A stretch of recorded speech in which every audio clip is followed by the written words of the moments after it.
off at him. For sure. You almost come to expect it. Browns topped the Ravens 33-31. That Browns defense, man. Yeah. Deshaun threw a pick six, I think, on the second play. Baltimore's got Cincinnati this week. We'll be rooting for them. Get a little breathing room with the Cincinnati Bengals. Mm-hmm. You'll be a game ahead of them, the Texans. It could happen even before Sunday. Man, Baltimore, it's hard for me to imagine in Baltimore they're not thinking they let this one get away. They did. But you know what? Credit where credit is due with the Deshaun. Horrible first half, terrific second. Man, yeah. Kevin Stefanski's post-game speech. Mm-hmm. Whew. Yeah. Man. I've heard of one to run through a wall. I was about to say, was you hyped for that, or did you fall asleep? I want to run into a wall. Give myself a damn concussion after hearing his speeches. Yeah. Goodness gracious. I'll run into a wall for him. Yeah. Not through, into. Brick, preferably. Head first. Goodness gracious, man. There was no way anyone was pumped up after that one. Mm-hmm. Lions topped the Chargers 41-38. Last second field goal. What a game. By the Lions. Big dub, because I'm in playoff mode. Mm-hmm. Big dub. Chargers were 4-4. They could have been 5-4 with the win. Lions get the dub. Dan Campbell and his squad knock off the Chargers, who, man, they're good at losing games. They really are. They have been for it seems like damn near 20 years since they've been good at that. Yeah. Packers fall to the Steelers 23-19. Steelers face the Browns this week. I thought Green Bay was going to be a lot better than they are. Aaron Rodgers is looking pretty damn good right now. Yeah. Coming back second week of December now. He said he might come back against the Texans. We'll see about that. That'd be fun. I wouldn't let him.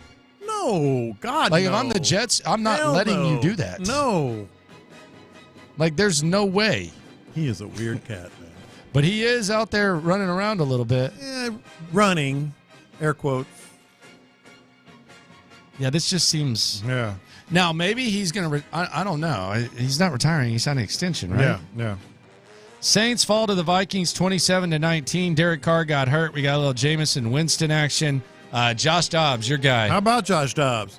With another dub with the Vikings. This was Josh Dobbs talking about the trade deadline.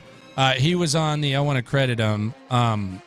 Josh Dobbs was on the Off Sports Place podcast. This is what Josh Dobbs had to say about trade deadline week when he went from Arizona to Minnesota to getting traded during the week and getting in the game for Minnesota and winning the game. Here's Josh Dobbs in his own words. Last Sunday, we play Baltimore, right? Game ends. We lose by 7, 31-24. We're in the locker room. JG gets off his podium and he says, I'm starting for the Cardinals in Cleveland the next week. So I go to the facility on Monday and JG, the head coach in Arizona, calls me to his office and he says, hey, we're going to start Clayton Tune in Cleveland. So I went home, talked to my agent. I just told him about the situation, went to sleep, woke up Tuesday morning with a text from my agent saying, hey, you could be traded today. And listen to this. When I had my meeting with JG in Arizona, he looked at me in the face and he said, you're not getting traded, you're not being released, you're going to be here in Arizona. I was like, okay, cool. And so then I woke up to that text saying, all right, the trade deadline's in 4 hours. You could be traded, you could go to Minnesota or go back to Cleveland. I was like, today's about to be nuts. I eat breakfast, I chill, he calls me back at 11. He says, you're getting traded to Minnesota. So I said, okay, whatever was told to you, something different has happened. All right. And he was legit yesterday. Yeah, good for him. Yeah. Herb McLean called this one of the best stories ever this morning with Why do you hate Josh Dobbs? Vandermeer and Harris. What do you mean? No, I mean, it's good job. I mean, I'm not. No, he did a good job. I'm not questioning. He looked real good. He's doing fine. Yeah. I mean, best story ever? Well, it's not that. I mean, that's definitely not that. I mean, let's not get carried away. Yeah. You gotta have a little bit more success. I'd say Kurt Warner working in a grocery store is a little bit better. That might be better. I think it's pretty good. That might be better. And I'd say Tom Brady going 6 rounds. That might be the best. I'd say Tom Brady going 6th round, taking over for Drew Bledsoe, becoming the greatest quarterback of all time. I think that's all right. Yeah. Decent. 4 out of 5. Yeah. I would say that's pretty good. It's all right. Pretty good. It's pretty good, Yeah. You've seen for decades. I mean, one of the best ever, huh, McLean? Yeah. Okay. Who was the Eagles guy, special teams guy they made a movie about? Oh, Mr. Invincible? Yeah. Brian something? Yeah. Yeah. So that was a pretty good story. That was a good story. Yeah. Didn't hate it. So it's going down the list and maybe not even make the top 20. Yeah. Best story ever, man. Yeah. Goodness. Ever. Cardinals top the Falcons 25-23. Kyler Murray's back. He looked it. And he's going to be on the field Sunday against the Texans. Just zipping everywhere. He's so quick. I could kind of sense that D'Amico did not respect Baker Mayfield as a quarterback. I could kind of sense it. How's that? Just the way that he spoke of him. Mm-hmm. I felt like he thought they could have done a better job on him than they did. Yeah. This is my own interpretation. Your This is not his words. So do with that what you want. It seems like he has a lot of admiration for Kyler, the way he talks about him. He played against him. Yeah, but he says he's one of the most dynamic quarterbacks ever. He says he's competitive, all that. I feel like they're not going to sleep on Kyler Murray. No. They're not going to sleep on Kyler Murray. And D'Amico knows him, though. D'Amico played him twice a year. He knows him quite well. So there is that. I think that's a good advantage, but he has a lot of respect for Kyler. And Kyler looked the part again, like he didn't skip a beat. I mean, they might not. I mean, they might want to keep moving forward with Kyler. They might not be in a hurry to replace him. Yeah. Who knows? They got a couple first-round picks. Bears topped the Panthers 16-13. That was on Thursday night. Cowboys topped the Giants yesterday 49-17. They had some guy who lives with his parents in New Jersey playing quarterback. Yes. The Giants. I'm not even going to say his name. He doesn't deserve it with the way he played. And all the airtime his parents got. I guess one thing to show Taylor Swift when Travis Kelce has 15 catches, this guy's out there peeing his pants. I don't even need to mention his name. Cowboys put 89 points on him this year. On the Giants. They put 89 points on him. This guy's up there. Man, what the heck is going on there? And that was the most big game ever, by the way. These teams are throwing in the fourth quarter. Yeah. Cowboys it was a long game. Cowboys are like taking shots at the end, and the Giants are sitting there like never give up field goals and all that. Saquon trips over his own feet. That was embarrassing. That was embarrassing. Giants, although I will say this about the Giants and Patriots, I would rather be 2-8 where they're at right now in this draft than I would be, maybe we snuck a few more games than being 5-5 with no real chance to do much in the short or long term. Especially with second-round picks, too. Because then you get the wide receiver class that's so deep and all that stuff. There's a lot of Drake May over Caleb Williams dialogue going on right now. Yeah, there is. Is he going to want a piece of the team, the organization? 29-26, the Seahawks over the Commanders. I was really looking forward to Magic Johnson tweets coming from the generic NBA reaction to the NFL. They're here. Here's Magic Johnson's breakdown. Seahawks win on a last-second field goal. Here's what Magic Johnson had to say about it. Heartbreaking loss to the Seattle Seahawks today. Defensively, we couldn't come up with a big play to stop Seattle during their last two drives. Close quote. Very good game. Where is Sam Howell right now for you? What do you mean? Sam Howell, the quarterback. He's a guy. Really? Yeah, he's a guy. I think he's been playing pretty damn good. He's Daniel Jones. I mean, he's like, wow. He's having a good year. He's having a good year, and if you think he's a future quarterback, have fun. I'll talk to you in a year when you figure out he's not. I wouldn't trade anyone for him. I'm just saying. I'm saying if Washington wants to run it another year for Sam Howell, go ahead.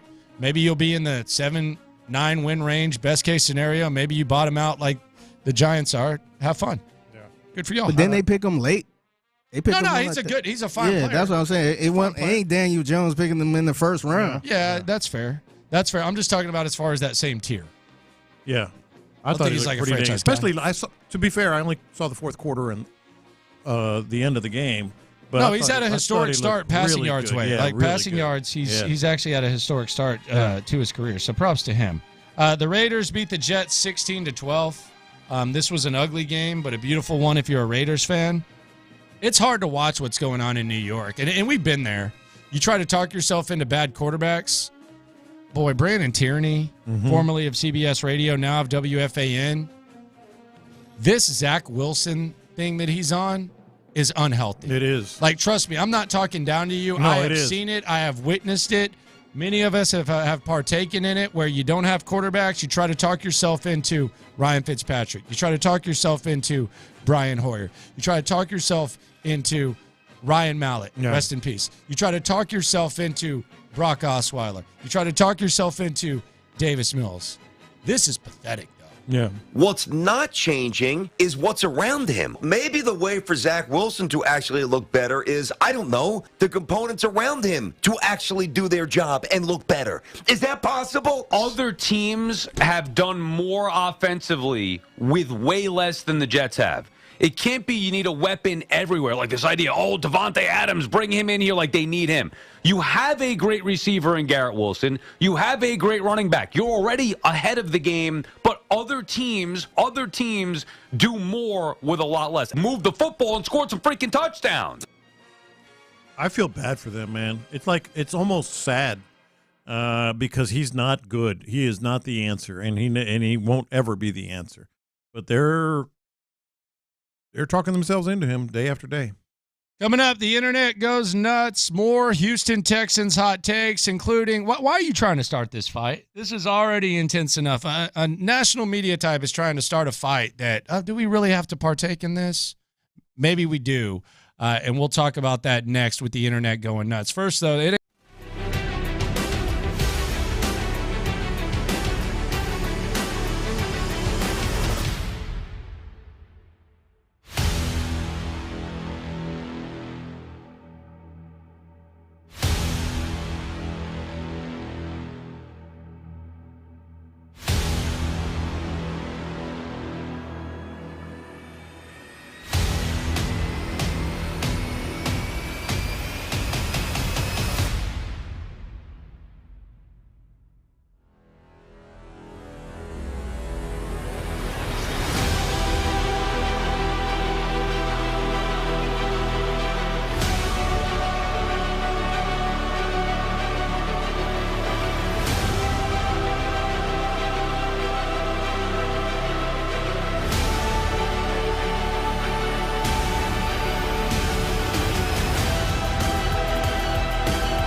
is Reaction Monday, presented by Shoppers John Deere on Sports Radio 610. Here's In the Loop with John Lopez and Landry Locker. I got the internet going nuts. All right, internet going nuts here on In the Loop on Sports Radio 610. Nate Burleson, he did it. Here was what he had to say about the Houston Texans, and he's trying to spark that old 45 debate. I don't want to cause a kerfuffle between Houston and Dallas fans, but right now the Texans are making a case for the best NFL team in Texas, and their play week by week is really showing up. Okay. How do you feel about that? I would disagree. I think the Texans are playing really good ball. I think their future might be brighter, but I think in the short term, I think the Dallas Cowboys, they've been, how long have they been putting this thing together? Like, they've been putting this thing together since the last 4 years, 5 years. Like, the Texans have a lot of momentum. Do I think that they would have a chance any given Sunday to beat the Cowboys? Yes, I do. Do I think C.J. Stroud would be the best quarterback in the state? Yes, although Dak's playing really, really well. Yeah. But best team in the state, I'm not ready to go there yet, and I'm not even looking in that direction. Cowboys have literally nothing to do with the Houston Texans. Nothing. And I'm with you almost on everything you said. Like, we're so optimistic and high on what C.J. Stroud is doing. Let's not sleep on what Dak is doing, what that defense is doing. We talk about Noah Brown, and he's capturing lightning in a bottle. CeeDee Lamb is lightning in a bottle. I mean, so, yeah, I'm with you. I think they could maybe on any given Sunday take him out, but let's not quite go there. That's a waste of a conversation, man. Let's not quite go there just yet. I got the internet going nuts. All right, this is just dumb, but it's like so popular right now. I'm looking at Twitter, Taylor Swift, but all over social media, Deion Sanders and A&M. What, did Stephen A. say it or something? Stephen A. said it. Other people are running with it. He can't do that. Like physically he could, but keep in mind, this is what people don't think about. Like when they just pop off with this, how about Deion to A&M? First of all, I don't think so. But even if I thought so. But I mean, it does come up. Like I would say, I don't think it does, but if I'm in the Board of Regents, like the name comes up. Yeah, but here's why it's might be a quick conversation. Here's why it cannot happen. Realistically, it's possible that he could make that decision. But the NCAA does not give waivers to second-time transfers. So, in other words, if he takes the A&M job, Shedeur and Shiloh are staying at Colorado. That isn't going to happen. Like, why can't you just know the basics? Wait, the NCAA doesn't what? It doesn't give waivers. You have to, petition and all this stuff. Once you transfer and you transfer again, that second waiver you can't get without petitioning the NCAA. Yeah, but how hard is that? I mean, I feel like I see kids play for multiple teams all the time. How hard is that? Well, the NCAA. That's the reason? Yes. Well, you saw how hard it was. Just because of Shedeur and Shiloh? But what if put them aside? That would be your reason you didn't want Deion? No, that's why I'm saying I wouldn't mind. Or whatever. I've said it earlier. Whoever they go after, make them say no. Make Deion say no. Make Dan Lanning say no. What I'm saying is we saw what happened with the North Carolina wide receiver earlier. It took moving mountains to try finally get him eligible. What I'm saying is the NCAA makes it very, very, very hard to grant a waiver for a second-time transfer. Do you think Deion wants to mess with all that? He's all about Shedeur and Shiloh. Yeah, I don't know. I just don't I think what Deion does, I think A&M can already do. Like they already have, the bread, they already have all that. So I think what Deion does, I don't think A&M is like the ideal situation for Deion. Yeah, I mean that would be a weird ass marriage. And it'd be weird. It would be who cares? Deion leading yell practice. Yeah, that'd be awesome. He'd be like, let's get all this crap they've been doing for years out of here. Yeah, well, all this bull junk. Probably sign up for it too at this point. What's this 12-man bull junk? Bull junk. I got the internet going nuts. So Michigan got a win over Penn State. Jim Harbaugh not allowed on the sidelines. There are two pieces of audio here that had the internet going nuts. Let's start with one coach, Michigan coach Sharon Moore, offensive coordinator, didn't call a single pass in the second half against Penn State because their offense was so pathetic. Here was his post-game interview after the dub. Jerome, what does it mean to you? I want to thank the Lord. I want to thank Coach Harbaugh. I love you, man. Love the out of you, man. This is for you. For this university, the president, our AD, we got the best players, best university, best alumni in the country. Love you guys. These guys right here, man. These guys did it. These guys did it, man. Talk to him, man. Love you. Thank you, Coach. All right, there you go, Coach. Yeah, let me play the role of narrator here. Jim Harbaugh did not have cancer. I mean, he sounds like Harbaugh was on his deathbed. He cheated. He got suspended by his own conference. Yeah. And there's more to come from the NCAA. I did it for you, man. Hang in there. Prayers up. What's going on? I don't know. Meanwhile, James Franklin, and he's had some moments like he does not mind taking reporters to task if he feels they ask a stupid question, which I think is healthy interaction. Sure. I do, however, think it could go two ways. So this is what James Franklin did. I want to give you all full transparency so that you have the full context of this. They were down 14-3 at the end of the second quarter. They scored a touchdown to make it 14-9. They decided to go for two. Yeah. And they missed the 2-point conversion, so it stayed at 14-9. So Michigan then took a 24-9 lead in the fourth quarter. So they were down 15 points. Penn State scores, and they elect to go for two instead of just waiting at the end to go for the 2-point conversion at the end. By the way, this is one of the weirdest things that people do that I don't get, like the analytics, like, hey, let's go for two on the first, whatever. But had he not gone for two earlier on, he wouldn't have had to go for two the second time. And you can also make a case that you kind of extend the game if you kick the extra point and allow it to be an 8-point game instead of missing the 2-point conversion and make it at a 2-point game. So the bottom line is this. One does not have to do with the other. Mm-hmm. So it's two different answers and two different mindsets as to why you would go for two on certain situations. Right. James Franklin was asked about that. And my God, he got pissed off and he got taken to task by this reporter. James, the 2-point conversions, the first one, why chase points in the second quarter when you don't know whether the score is going to be in the fourth? The second one, why not make it a one-score game and keep your team alive? Yeah, again, very similar answer. We felt like points were going to be hard to come by. We were down by 4. We wanted to put ourselves in a position to get it back to a field goal game. Again, those were all the numbers we worked through from an analytics standpoint as a staff. Everybody was comfortable with, thought it was the right thing to do. Obviously, we didn't pick it up. The second one, what about the second one? Not kicking an extra point. Yeah, for the same reason. I don't understand the logic there. You make it an 8-point game, you keep your team alive. Okay, you don't agree with it. I'm just telling you that's the decision. I didn't think the answer had anything to do with the second one. The first one I understand. I like this guy's We're trying to get back. We're trying to get points. We felt like points were going to be hard to come by. We wanted to get it back. Well, there's 2.5 minutes left in the game. All right, Dave, I've answered your question. So this is what's real hilarious here. So it's not the same. It doesn't make sense. You weren't down 4. You were down 5. Yeah. It's weird. So after this guy answers, James Franklin stares at him for 8 seconds, and then he grabs a pen and he writes something down like real angrily. No, you're on the list. He's writing a pen, and listen to this. He actually misses the guy's question because you can kind of hear. Listen real hard. You can hear the pen writing, and he's just writing angrily, and he misses the next question. We wanted to get it back. Well, there's 2.5 minutes left in the game. All right, Dave, I've answered your question. I don't think you did. Audrey, last question.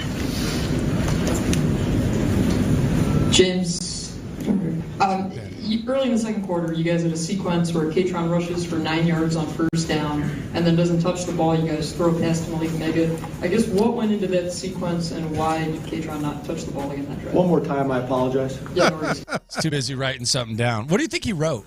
You're on the list. Like, it's like... But if you're going to be one of these coaches who, when someone says something, you're going to try to take them to the woodshed. We played that viral clip about the deep shots. Mm-hmm. That's idiotic. Yes. Like, it's not the decision, but they're not the same. We're chasing points, okay? If you hadn't gone for 2 the first time, you would have been down 14 and wouldn't have had to do it. Right. And it's not the exact same thing as being down 15 and going for 2 as being down 5 and going for 2. Like, it's not the same. So the kid is right. And the other thing is James Franklin has created the culture where I guess if he calls someone out, he's allowed to talk about when something doesn't make sense, but it can't be the same way. Right. I like the interaction. I do. I thought it was relatively healthy. I do actually. anticipate this kid's probably going to get in trouble, though. Well, you could hear the SID. All right, that's enough.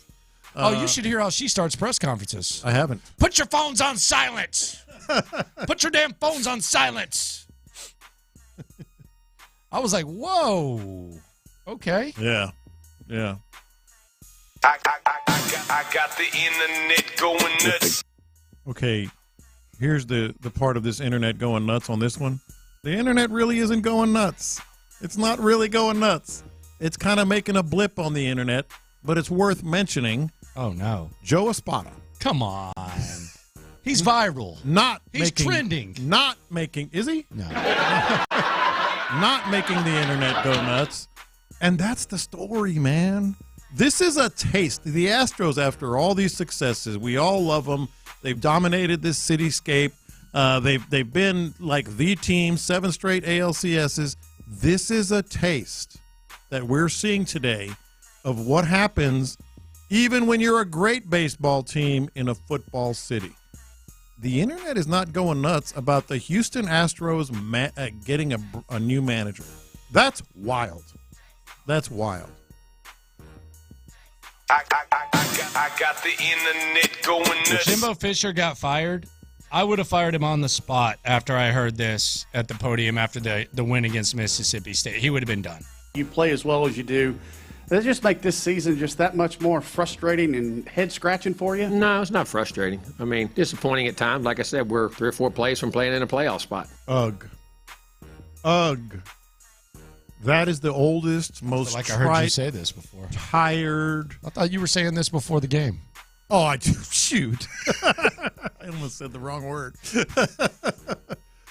That's a death wish when you start talking like that.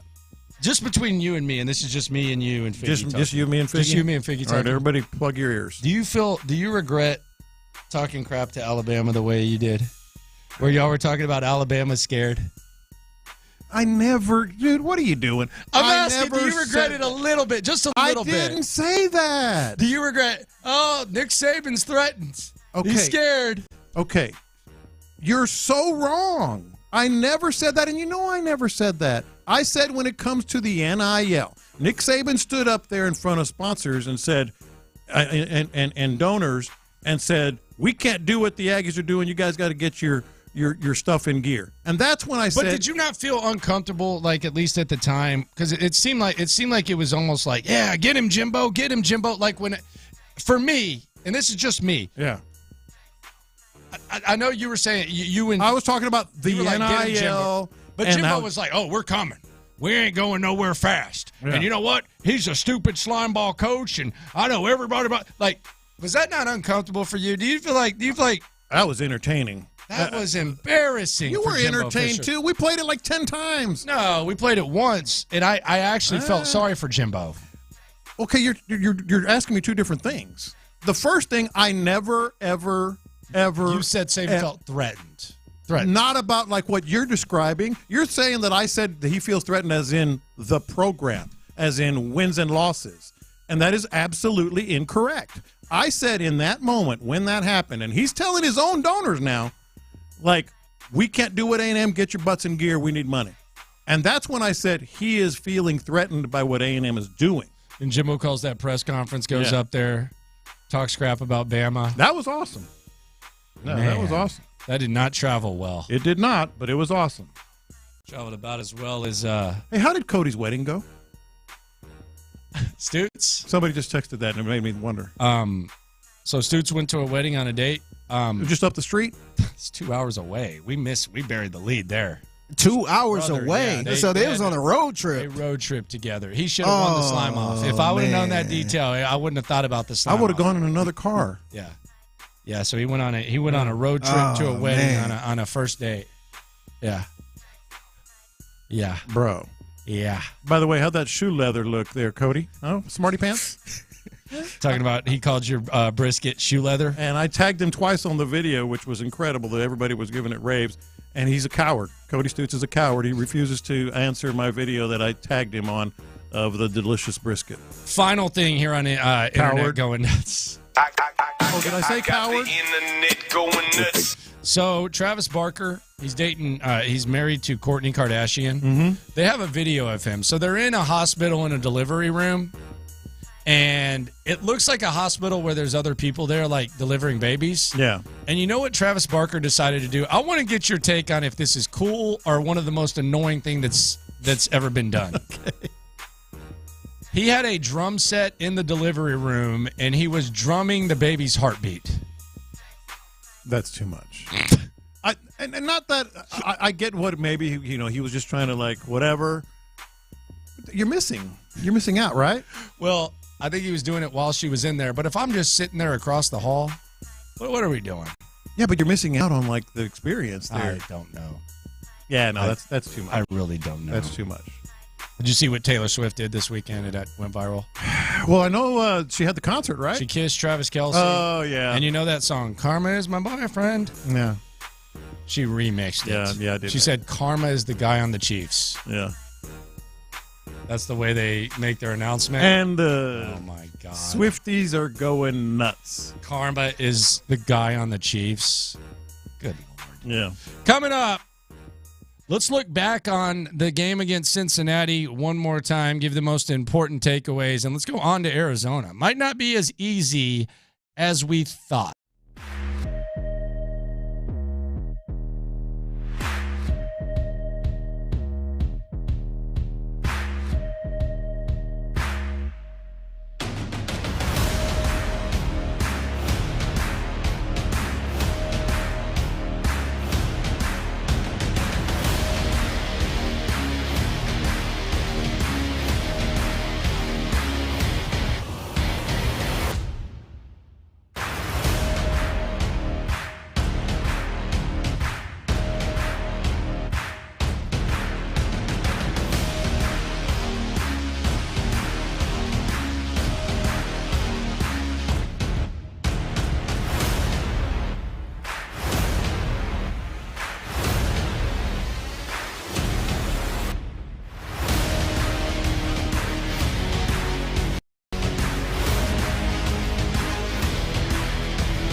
It's Reaction Monday, presented by Shoppers John Deere on Sports Radio 610. Live from the Twin Peaks studios, here's In the Loop with John Lopez and Landry Locker.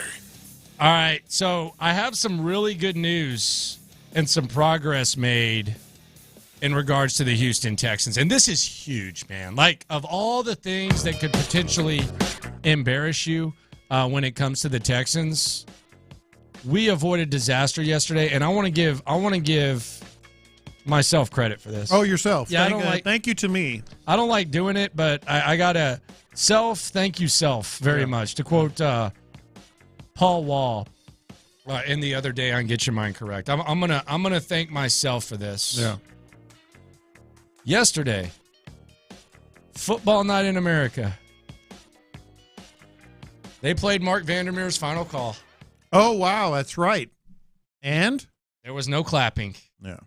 I feel like the broadcast heard the pleas, and they realized you can't ruin Mark Vandermeer's calls because the nation is making note of the Texans. And just in time, the clapping was avoided, and Mark Vandermeer sounded great in front of the national audience, and Houston did not look like a bunch of obnoxious press box clappers. Yeah. So congratulations to you for that. No, but I mean, we all know that. I mean, that they just sound better on that, and good for. And by the way, get used to it because the Texans are going to be doing a lot more of that on all the broadcasts and the highlights. Yeah, he's going to be a national voice, man. Mark Vandermeer. Yeah, shout out to him. Biggest thing moving forward when it comes to the Arizona Cardinals. This is going to be a much more difficult game.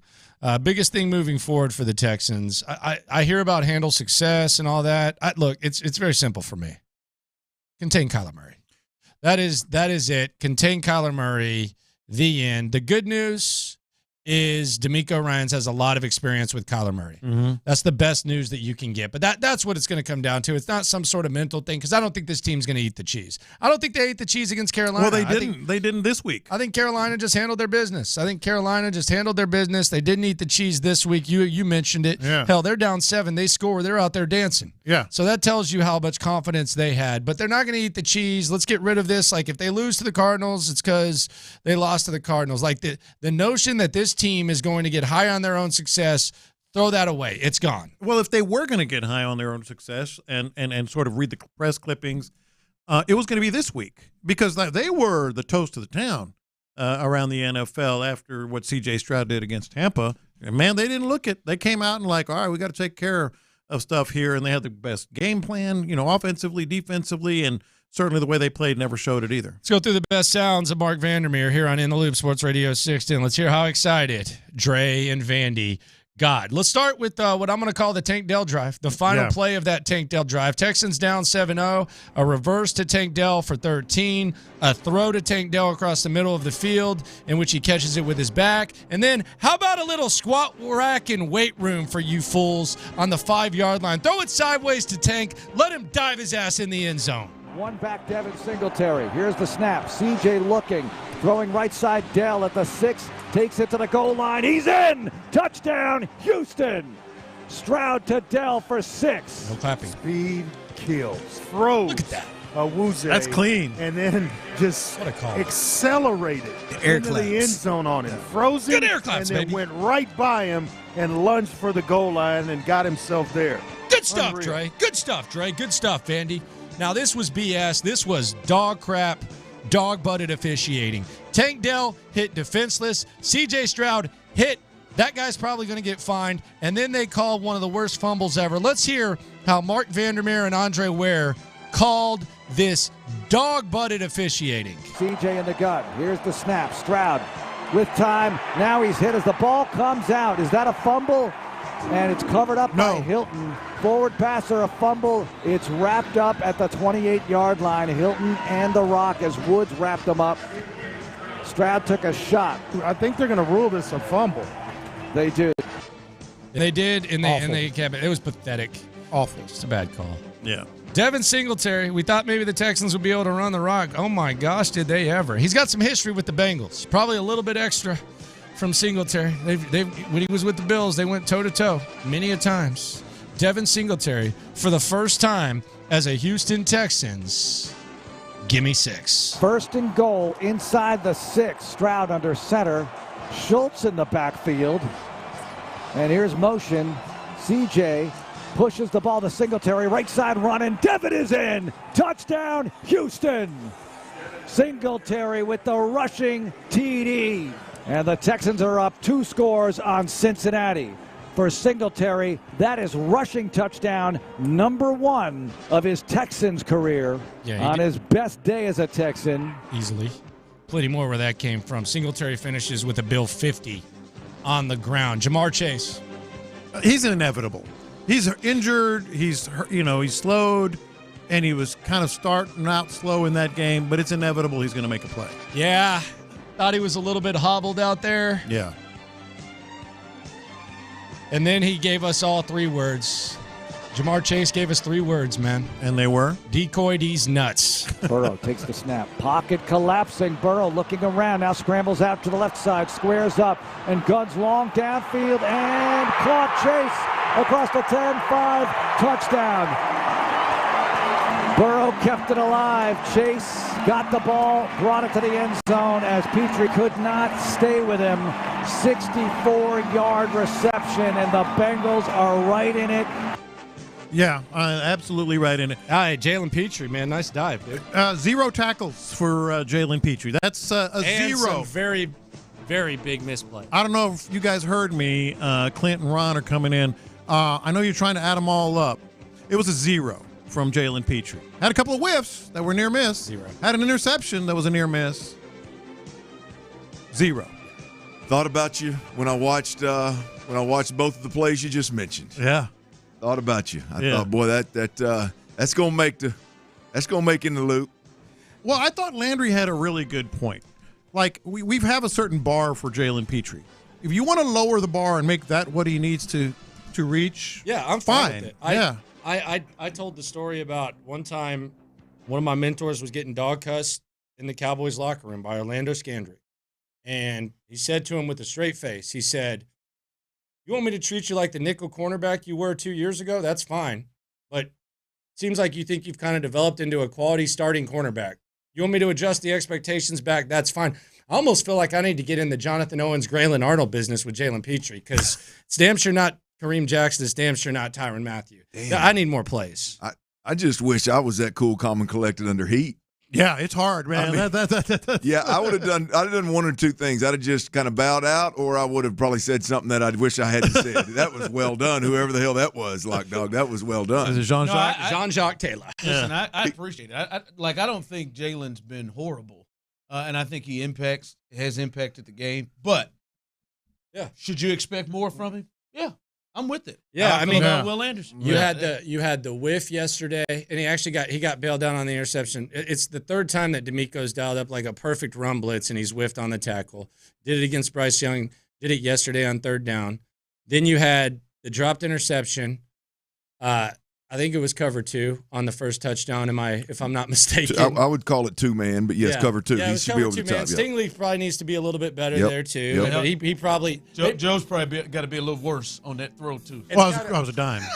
Yeah, it was a dime, but Stingley paused a little rusted. Looked like a little rusty. Yeah, it was poorly. I would say it was the reason for the completion of the touchdown was the two-man was poorly executed on a couple of fronts. They might have both just assumed the other was going to do it. Yeah. We've all done that. Hey, I thought you were going to do it. No, I thought you. They may not have thought that the old high energy, high motor guy was going to get the ball down the sideline either. Sneaky fast. He was sneaky fast. I know Stigley saw one come out, and his eyes kind of peered towards Jamar Chase. Yeah, he went on up that there. out. Yeah, jumped a little bit. And old Tyler ran right past. Not you.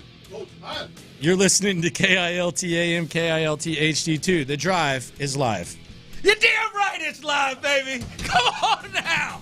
Are you kidding me? Are you kidding me yesterday with that one? Oh, hell yeah, I'm juiced. God dog, boy, that was beautiful.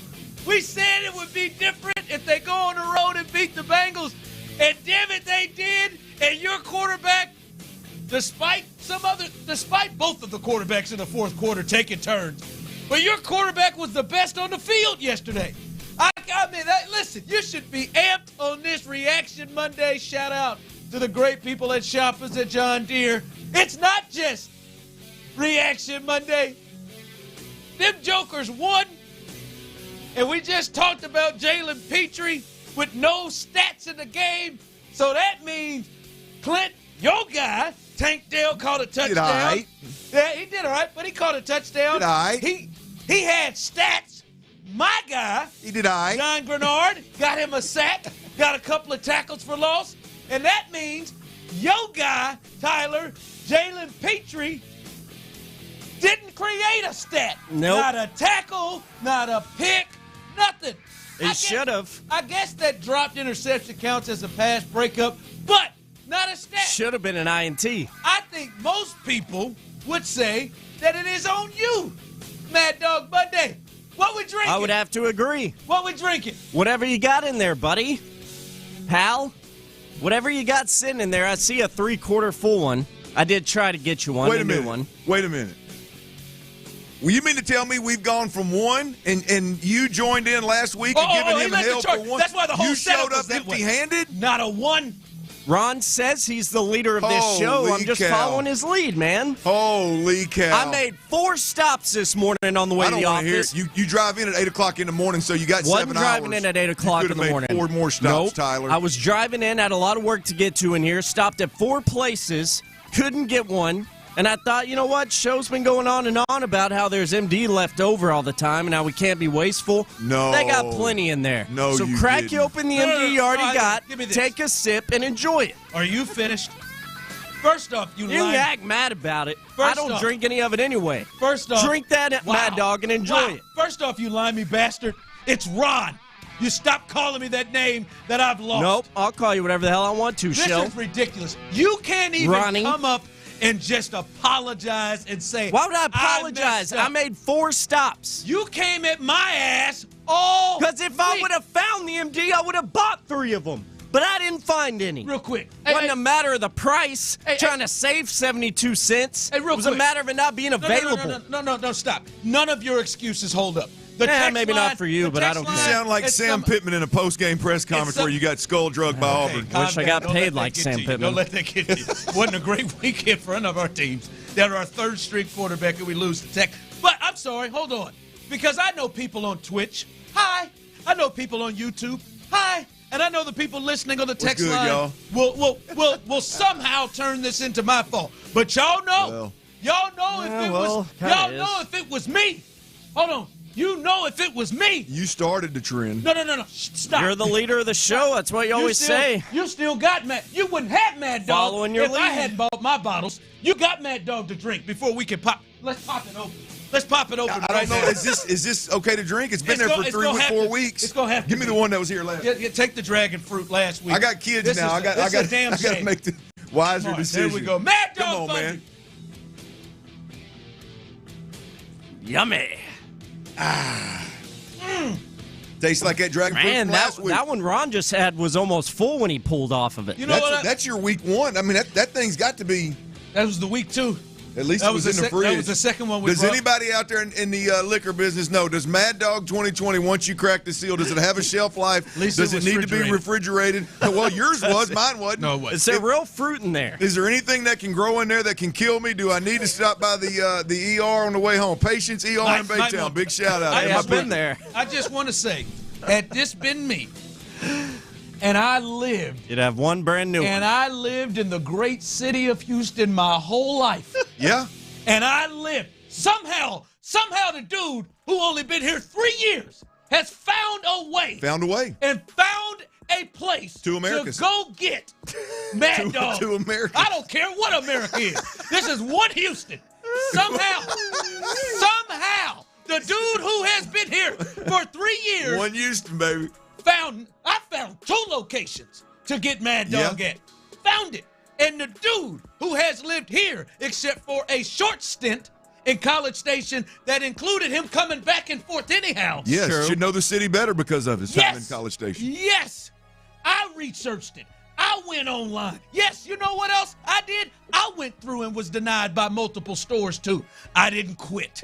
I went and researched. That's what I love about you, man. You ain't no damn quitter. I found 2 Shell gas stations in this city. One off Stella Link that sells these bad boys, and I found them, and I bought them. And you showed up with nothing and can't even say, my bad. Now you're going to blame it. Looks like you have Mad Dog to drink. Now you're going to blame it on the grape. It looks like you have some to drink, so what's my bad? Thank God I bought them. Ron, you know what this reminds me of? I'm just saying. This reminds me of Jimbo not wanting to give up play calling duties. Yep. Wow. Be the leader that you are, Ron. Wow. Still on it. Oh, no, you're not. You don't get to push this one on he's Ron. been pushing it the whole way. I mean, He says he's the leader of the show. Now, on the other hand, I mean, I got to give Ron about 15% of this. Oh, stop. 15% of this. Tyler, I need you to be honest. Tyler, I need you to be honest. Dead ass. I need you to be honest. At any point in time this morning when you're driving around, I'd like to say wasting gas, but you got that maroon money, so you're fine. True. At any point in time did you go, well, damn, Ron only brought 1 bottle last week, so it ain't no big deal if I show up with none? When I got to the 4th and there was none on the shelf, that's exactly what I said to myself. Said I ain't going to a 5th. My guy can't even bring more than 1 in, and that one's still in there. So 4 stops it's a lot of time. A lot of work to be done. How's that golden pineapple, that month-old golden pineapple that's chilled? It's good. Still there you tastes the go. same. This is a damn shame from both of us. Any way that you would slide any of this on me, Clint, is a damn shame. Well, I'll tell you what I'll do. I'm going to let you guys pick y'all's players first this week, so maybe I get to stopping by, and you better bet your bottom dollar there's going to be 3 bottles of MD 2020 right here. I believe you. On Monday after they whoop that ass. I trust you. I believe you. I trusted Tyler. I felt like Tyler knew multiple spots. If I would have been in Baytown, I would have known multiple spots, but it's been years since I've gone shopping for an MD. Ron, I know you know this. It's a damn shame. I know you know this. I spent an hour the first time trying to find. That's BS. I told Tyler. That is the most BS thing I've ever heard you say. If I'm dying, I'm lying. Spend an hour, my ass. Yep, went to multiple locations. Okay. I sure as hell did. My ass. Okay. Yep, my ass brought them. If you did spend an hour, that's just a bad use of your time. No, man, it's a commitment to the. Yeah, I mean, it's got legs. I'll be honest with you. Mad Dog Monday's not just some fly-by-night thing. It's got legs. And we got Mad Dog in the studio right now. Look, I'm gonna tell you. I respect you for just refusing to just say my bad. I know you already. Yeah, right. And he's gonna stick to his guns. I would. Hey, here's the deal. I told Tyler this a long time ago. Ron, I know you already know this, but sometimes you just got to let folks make their bed, and you just got to. Hey, if that's what Tyler wants to be, you got to chalk it up to that's who Tyler is. Wow, they show you who they are. They show you who you. You don't have to ask them. This is not Tyler. Don't let them tell you. Don't let them tell you who they are. No. Just pay attention to these. They don't show you who they are. No. Tyler is like the Texans' run game. I wasn't gonna just give up on him. All right? And then they showed up Sunday. I wasn't no Tyler. It's like the Texans run game. It is not just, and I won't quit. This ain't Tyler. This ain't Tyler. This is not Tyler Milner. I am. You know what, Tyler? Straight up. I'm not even angry. Don't. I'm disappointed, man. God. I am, man. I'm disappointed. Like, hey, man, I still love you. You're right. It's not an anger. It's a disappointment. I'm just hurt, man. How can I make it up to you? And I think you went to two stops. You want to go get drinks after the show tonight? No, I don't. Oh, no, I don't. No. I think you can't buy your way out of this one, Tyler. No, you can't time your way out of There's this. no money. There's no level of success. There's no money. And Tyler, and I'm going to tell you right now, I don't have a damn thing to do. Football's over. I don't have practice to coach. And we get off early. I'm just hurt. I bet you Tyler stopped at the stop and go in the convenience store at the front of his neighborhood knowing damn good and well they ain't got no damn. I stopped at 3 on Westlake, Houston, up where I live, nothing. Then I stopped by 1 right here near the station, nothing. And then you threw the towel in. I said, man, I got to go to work. So it wasn't 4. Yes, 3 on Westlake, Houston, 1 here. So that's so you ain't buying it. No, I 2. 2 max. Front of his neighborhood, C-store at the front of his neighborhood, mobile gas station at the bottom bottom of things are on the bottom show. of the building here. A lot of things are on the show, Hughley. A liar ain't one of them. Did you go? Did you veer at any point in time from your normal trip from your house to the station? No.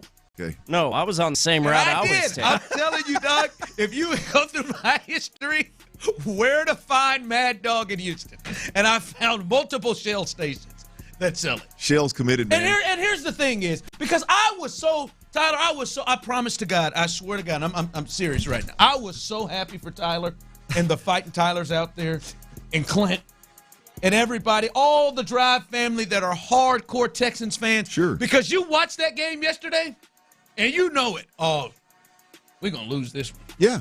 There had to be. I didn't even have to be near Tyler. Yep. And I knew as soon as CJ dropped back and threw that pick, I don't know how he didn't see him. As soon as he threw that pick and he returned it, I just know many of you, oh my God, they're going to lose. And then he throws it and it's incomplete. They don't even have to run time anymore. And they're going to get the ball before the 2-minute warning. And Joe's got the ball with 2. I know, you know. But guess what happens? It's not just CJ. Guess what happens? See, the luck of the Texan fan has shifted. Now you have players on the other team doing things that the Texans do all the time. Like drop a wide open touchdown pass right in your hands, not once, but twice, because Tyler Boyd is somewhere sick today. Sick. Not to mention the 2nd down and 9 that he dropped earlier that led to a Sheldon Rankin sack on 3rd down because he'd had room to roam on that one. But you thought the Texans' luck was there. It wasn't. No. It seems like it's turning around for you. And I was happy for guys like you at times. This ain't the same old Texans, Clint. This ain't the same old bad luck. This ain't the same old, oh my God, they're going to find a way to lose. Nope. The other team helped them, and they found a way to win. Clint, this is, and we talked about it. We talked about the shift in the culture last week and things we're seeing.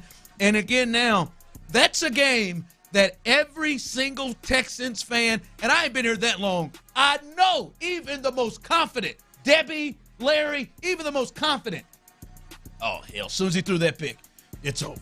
They're going to lose. They're going to find. As soon as Joe got that ball, they're going to lose. And it's a new day. God, I need some Mad Dog.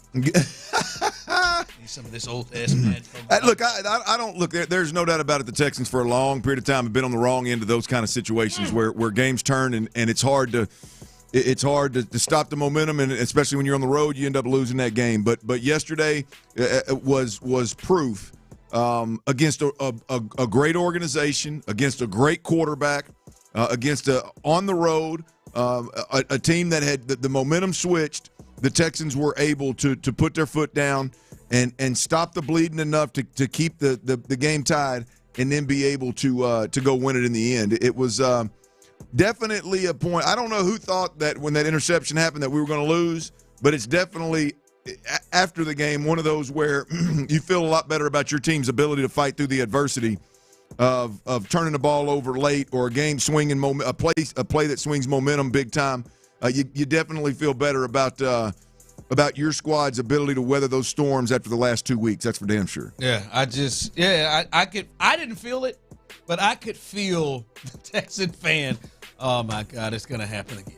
Yeah. It's going to. But the good thing is it didn't. But what a statement, though. Oh, what a statement they made. Huge. Having to come back from there. What a statement they made. Huge statement win for the Texans, y'all. I mean, the Bengals are a complete team. You got weapons, you got a quarterback, you got a play caller on both sides of the football. They got a roster. I'm sure they'll tell you that they need to upgrade it at some places, get healthy at some places, but generally speaking, that is a complete team, a complete organization, an overall really healthy organization, and the Texans were the better team for 4 quarters. When you talk to people, listen to people around the league that cover the NFL as a whole, the Bengals were thought to be the hottest team in football by many. The Texans beat them really, if we're being honest, beat them handily. That's the part. Until the very end. That's the part. Like they dominated that game. Yes. Up front, Yes. the line of scrimmages, they completely dominated that game. On both sides and of the football. it was literally their own doing that allowed the Bengals to get back in the game. Yep. Burrow's a top 3 quarterback. C.J. Stroud outplayed Burrow for 3 quarters. For 3 quarters. I mean, I'm sorry, 4 quarters. Yes. Outplayed Burrow for 4 quarters, without a doubt. I don't know. No question about those it. throws, Joe was. Yeah. I mean, the back across the one that the Irwin kid, I believe it was. Oh, he caught Hudson, one. He caught it, and it was still ill-advised. Like, you ain't gonna make a living doing that. And the next thing you know, he tries it a couple plays later, where it's a Shaq Griffin pick in the end zone. What the hell was he looking at? I don't know what the hell he's looking at, but C.J. Stroud outplayed Joe Burrow, one of the top quarterbacks in this league, for 4 quarters, and so that game yesterday. And C.J. turned the ball over 3 times, and easily. Yes. And you could easily see he outplayed. Yes, I mean at the end of the day, 2.5 times, I want to say. Right. That fumble was stupid. That was a huge statement win again for what we watched on the field, but also if you look at what that game meant around the league. The tiebreaker you got over Pittsburgh, who's going to be right there with you in the AFC in terms of wild card more than likely. The right now with Cincinnati at the bottom of their division, I would imagine they make a run, at least get back in the wild card conversation. And you've got the tiebreaker over those guys. And then you look in the division, you kept pace with a team that got absolutely skull-drugged by the 49ers, the Jaguars. You keep pace with them, 1 game back of them. They come to your place soon, next couple of weeks, I believe. And you're right there in the thick of things, man. So that was a huge statement win for the Texans on several fronts. Yeah, it was from the text line. I told my girlfriend when the pick happened, it was over, and then I went through how it was going to happen. Listen, man, it was one of those moments where stuff's changing. Yep. Stuff is changing, and it was crazy. Like, the Texans weren't the team. And that's the part, is the Texans made some mistakes down the stretch. But the Bengals, in an odd route and in a uncharacteristic route, they made more of them. They are the ones who started to make – and it isn't just them, though. I think the Texans had something to do with them making those mistakes. Like, Joe threw in a couple of ill-advised throws, but he was flush from the pocket, and – he felt like he thought he could get some in, and there are 4 guys sitting around that helped force those turnovers. So, yes, they made mistakes, but the Texans were well a part of the reasons they made those mistakes. And there's one thing you can't talk about or move past, is that up front, both sides of the ball, like, that's where you can really see the dominance up front. The Texans' offensive line leaned on them, pushed them, and then the Texans' defensive line leaned on them, pushed them, and gave them problems throughout the game, Clint. So that was one of those real performances. Like the Steelers game, that was one of those real dominating performances that should not have been as close as it was. All right, we gotta get into a couple of things. All right, what things potentially we learned, lessons we learned from this game, from the Texans getting their biggest win in years over the Bengals on the road. We'll discuss that coming up next. But before we do that, guys out there, we hope that you are having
Just follow the best football show in the Odyssey app or wherever you get your podcast. It's Reaction Monday, presented by Shoppers John Deere on Sports Radio 610. Here's The Drive with Stoerner and Hughley.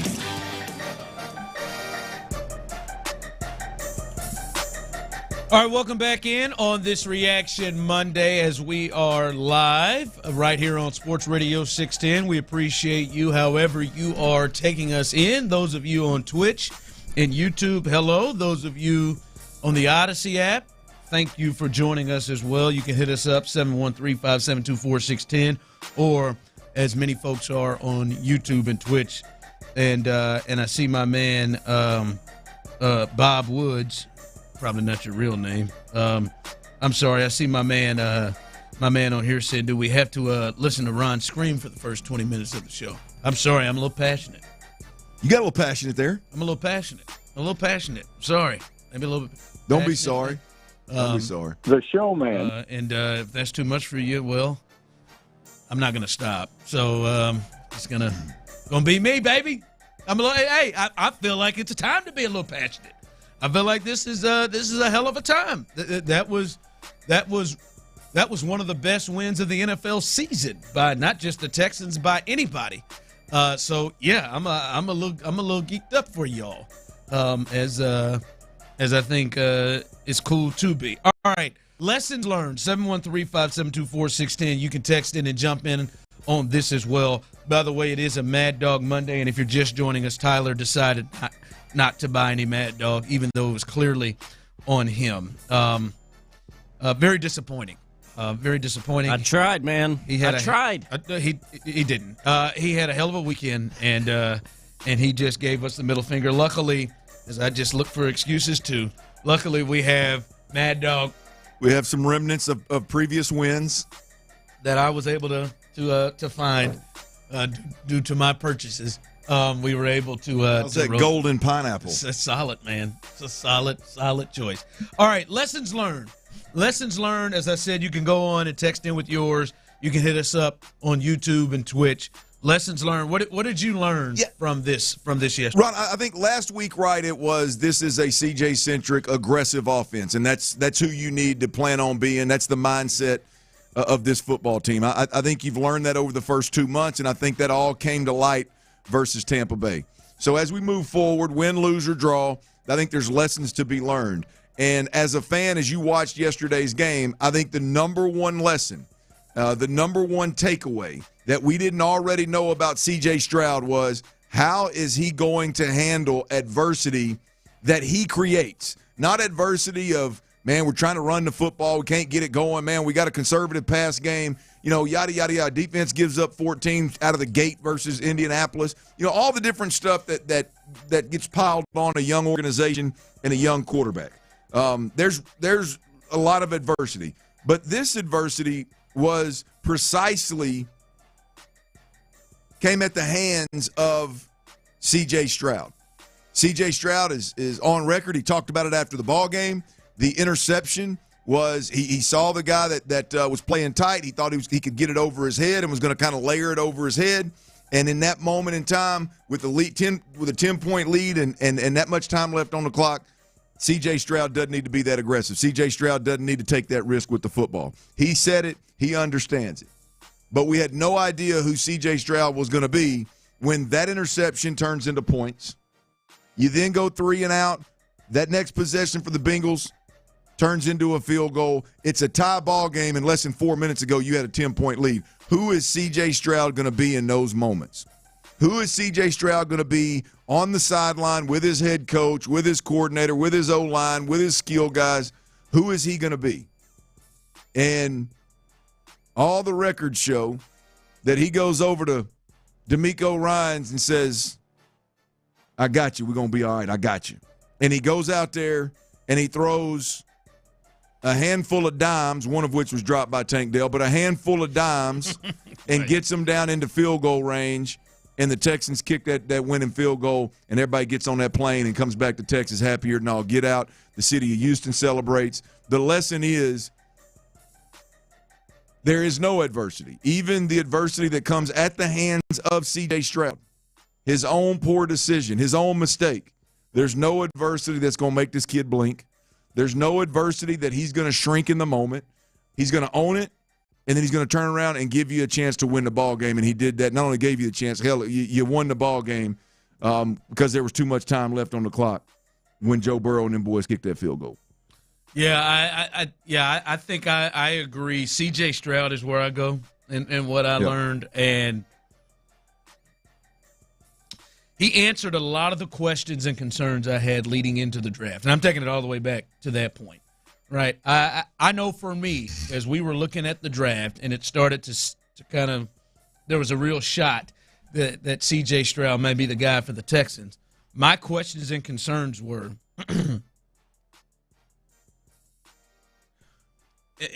what does he do special? If you remember back, what does he do special? That's my wonder and concern. I said I didn't think he would be a bust. I think he's going to be a good quarterback, but what does he do special? What is the one thing where it's like, because anybody that has some greatness, right, we can roll through all of them and can understand what he does special. And I wondered about that. And I wondered hey, when you look at the age of these quarterbacks in the AFC and how many guys there are, the Mahomes, the Burrows, who we just saw yesterday, the Josh Allens, the Lamars, the Trevor Lawrences coming up, Justin Herbert. Like, these guys are bringing a gun, big bullets to the fight. And in the past, outside of Deshaun, the Texans have been bringing less than that. And the thought is CJ going to be that guy? Well, yesterday is kind of the door is shut on that. He is bringing at least enough weapons to the table that he can compete on the same field with all of those guys. He can he can give you a chance. You don't need to have everything go perfect to beat some of these dudes. You don't need to have everything other stuff. A defense get a bunch of turnover. Like, C.J. Stroud is good enough to compete with these guys. It's 9 games in, and you can clearly see that. And the questions of his greatness, his accuracy is something big time. His ability to process and read is something big time. And then yesterday, my man was out here making off-script plays. I mean, a couple of them. Somehow Noah Brown is always wide open when he makes these plays. But running around and making plays with his feet and getting people open down the field when that's not what the play is called. The touchdown that was taken off to Robert Woods, that was a hell of a play that he made. That is a play that, like Mahomes makes, is a play that, like Josh Allen makes, is a play that, like we saw Joe Burrow make on the touchdown to Jamar Chase. He can compete with these guys. That was a major question of mine when they got him, and damn it, he can. That's what I learned yesterday. Yeah, I love, to your point, you're one of those special guys, a guy that can put the team on his back, a guy that can make those guys around him better. There's several ways in which you can do that. I believe the most foolproof, the most bulletproof way to do that is with your mind and with your arm. And C.J. Stroud has got those two boxes checked in a major, major way. It is. You can do it with athletic ability. You can do it with all the off-script stuff the way that Pat Mahomes does. And to your point, CJ can do some of those things. But the fact that this dude is an unbelievably high-level processor, and then when he does deliver the football, his accuracy, his ball placement is just second to absolutely nobody in the league right now. And it's been fun to watch. Yeah, it is. We said it Friday. He's got to play to the level of Joe. Well, he outplayed Joe. He's outplayed Trevor now. He's outplayed Joe. I mean, this is he is on the road, and you can see you've got a guy. That's the biggest thing, is you have a guy that can compete with the very best over the next decade in this league. I don't know how many championships that's going to result in. I don't know what that means for this team down the stretch, but that is the one thing you want, is to have a chance. Is your guy has the ball at the end late. It was a duel between him and Burrow late, and Burrow made more mistakes. And and he was better the whole game. So, yes, he is that dude, and it appears that the Texans have that dude for a while. All right, it is Reaction Monday, and more than the Texans, we got a lot of news to react to, including in College Station. A big move was made. Was this the right move for Texas A&M? Jimbo Fisher out. We'll discuss that next on The Drive. But before we do that, guys, Texas Star Grill Shop.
Presented by Shoppers John Deere on Sports Radio 610. Live from the Twin Peaks studios, here's The Drive with Stoerner and Hughley.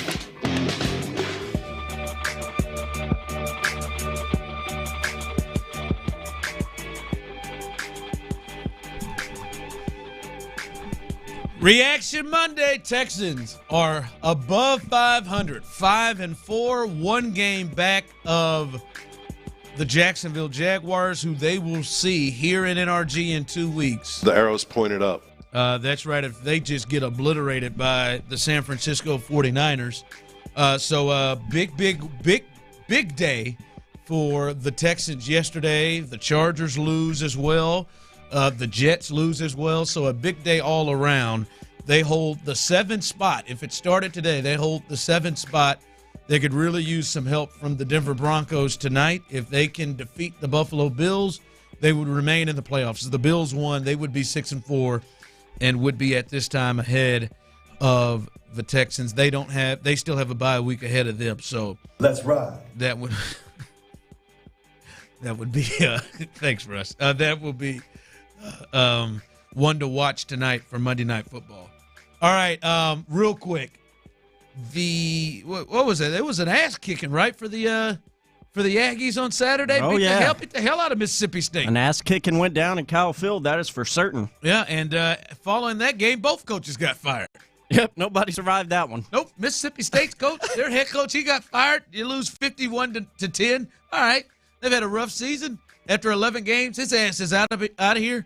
But Jimbo, he got fired. Read it off sliced bread. And to be frank, if you listen to the AD, he said that he was thought to have been to potentially be fired before the game. So they kind of knew where they were going to say. This was what's this gentleman's name? Bork. Ross Bjork. Yeah. Ross Bjork. This is the AD here. This was him giving his thoughts on why they had to move on from head coach Jimbo Fisher. The assessment that I delivered was that we are not reaching our full potential. We are not in the championship conversation, and something was not quite right about our direction and the plan. In my analysis, I determined at this point, and for lots of reasons, our program is stuck in neutral. We should be relevant on the national scene. Something is not clicking, something is not working, and therefore, something had to give in order for Aggie football to reach our full potential. I did not feel like we were meeting those standards of excellence and leadership. A little bit before 9 a.m. this morning, President Welsh and I met with Coach Fisher and informed him that we were making an immediate change and he would no longer serve as our football coach. Yeah, 51-10, get up on out of here. Your mind, was this the right move right now? Absolutely. You surprised by the timing? Not at all. Really? I think it's a year late. Anybody that listens to this show knows that I think it's a year late, but I'm not surprised by the timing at all right now. After they win the game, I was a bit surprised. They made the decision last Thursday in a meeting apparently, and that game had no bearing on whether he kept his job or not. And I mean, I'm gonna tell you what, man, I think it was the right thing to do. I think doing it now and not waiting until the end of the season is the right thing to do. Bjork, he also mentioned the transfer window or the whatever window it is coming up, recruiting window, coming up here pretty quick. He mentioned that date. There's a couple of different dates that were instrumental in the timing of this thing. It wasn't just because they wanted to get rid of Jimbo. There was reasons why that they wanted to get out in front of. But I mean, to me, this is one of those things. If your coach is fired, especially when you're at a program like A&M, clearly you're in a bad spot. But if I'm an Aggie, if I listen to Ross Bjork and the message that he gave was reassuring, and that ultimately that program, athletics at the University of Texas A&M, did I say that backwards, T? Is that disrespectful? Texas A&M University. That's all right. It was a slip of the tongue. Won't hold it against you. Is in really, really good hands with Bjork up there. I couldn't agree more with what he did and what he said. There's a lot of things that stuck out in his comments. When he said something was not quite right about our direction and the plan, that line right there We can talk about being championship caliber and relevant and all that kind of jive. That's fine. But to me, when you're the stuck in neutral comment, I think is a lot of people are really sticking on. For me, something's not quite right about our direction and the plan, and we got to make a change. As I've said before, I think the culture is a big problem up there. And it's hard to overcome those things, even with great talent like they've clearly had. It's hard to overcome those things when you start hiring new coordinators, when good defensive coordinators leave and go become head coaches. It's hard to overcome those things. And clearly Ross, being inside the building, gets it, sees it, feels it. And I thought he spoke well in a tough situation. Yeah, Jimbo's up out of here. I think it's the right move. I'm glad they didn't let him go and face LSU to find a way to get through his potentially winning that game like he did last year and keeping his gig or at least pressure for him to potentially keep his gig. I think it was the right move. And I guess I want to throw this to you, the people. And Tyler, I'll let you jump in on this one first since you're as invested as anybody in here. One thing I love about, and I hope people know about themselves, universities, and Ross spoke of it, is to know who you are. And A&M should be a team that is vying for championships, and they have not. They were not bowl eligible last year, and I mean they're going to lose every bit of 4 or 5 games potentially this year. Why didn't this work in your opinion? Tyler, you've watched every one of the games. You keep up with this as much. Why don't you think this worked? Why don't you think this worked for Jimbo, who was highly successful at Florida State winning a national championship? Yeah, I've thought about this a lot, actually. I didn't even know you were going to ask me, but when the news hit the wire over the weekend and this all started coming down, I sat and I'm thinking, why didn't it work? It should have worked. Whenever you look at it, it really should have worked. But the only thing I could come up with, it obviously wasn't a recruiting problem. Jimbo and Aggies alike will love to shout from the rooftops about those number one recruiting classes, and I was one of them. I think you'd rather have your number one recruiting class than not, but he had the recruiting. He had the talent on both sides of the ball through that recruiting. So the only thing I could figure is the way of Jimbo Fisher and his ideology when it comes to X's and O's and how to run a team and especially how to run an offense. It feels like it might be expired. It might be old news. This might be a new day and age where we got to find that young buck that a lot of these other programs are getting. And you got to start living in the now and stop living in those Seminole days of Jimbo Fisher. That's the only thing I can come up with.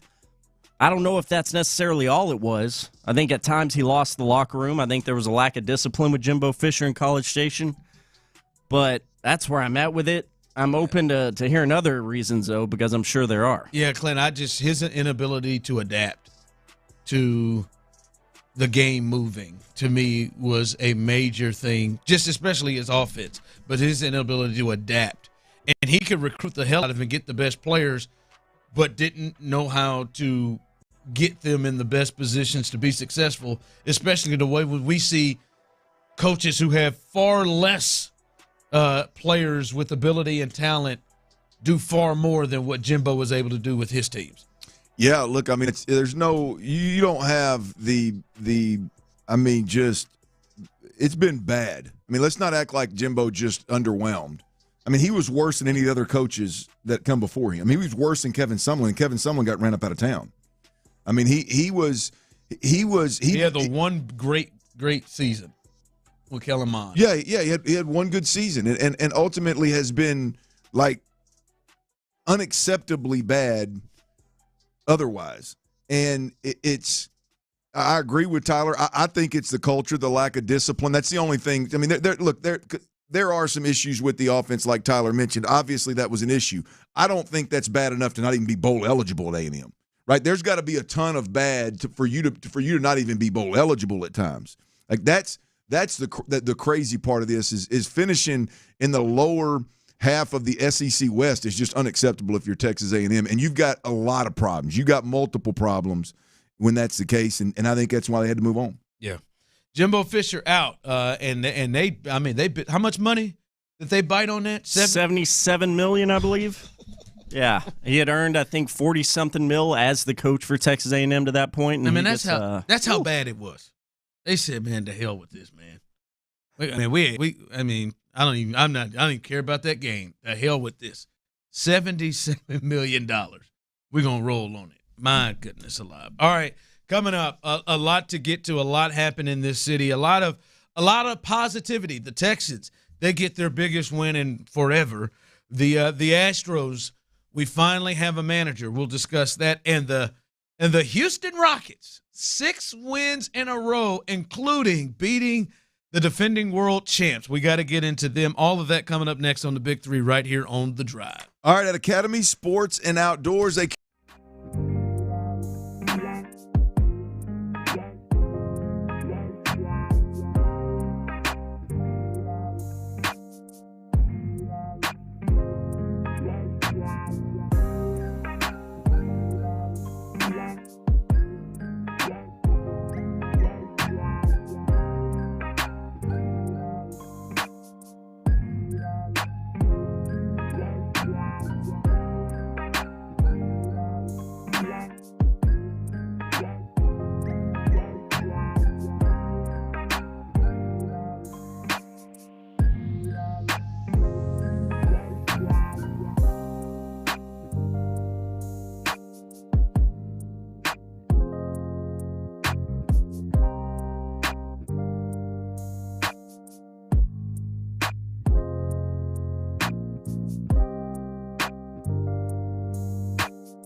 presents The Drive with Stoerner and Hughley. With the biggest stories of the day, it's the Big 3 at 3. Number 1.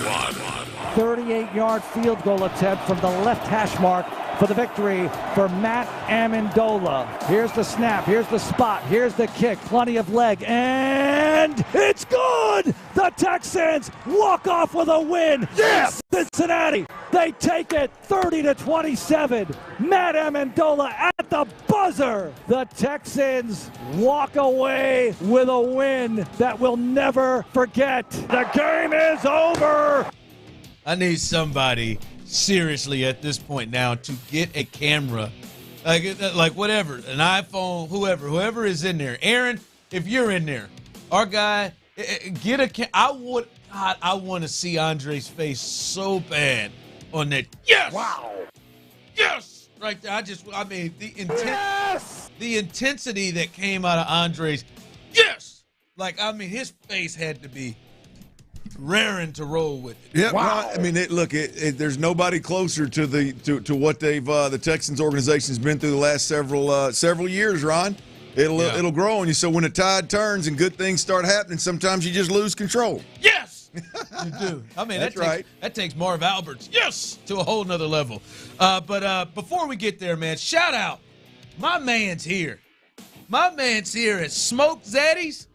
SmokeZaddies.com. You get to talking. Listen, I made a little salmon dip this weekend myself on the Traeger. As I said earlier, shout out to Texas Star Grill Shop. But man, my man just dropped off a little smoked salmon.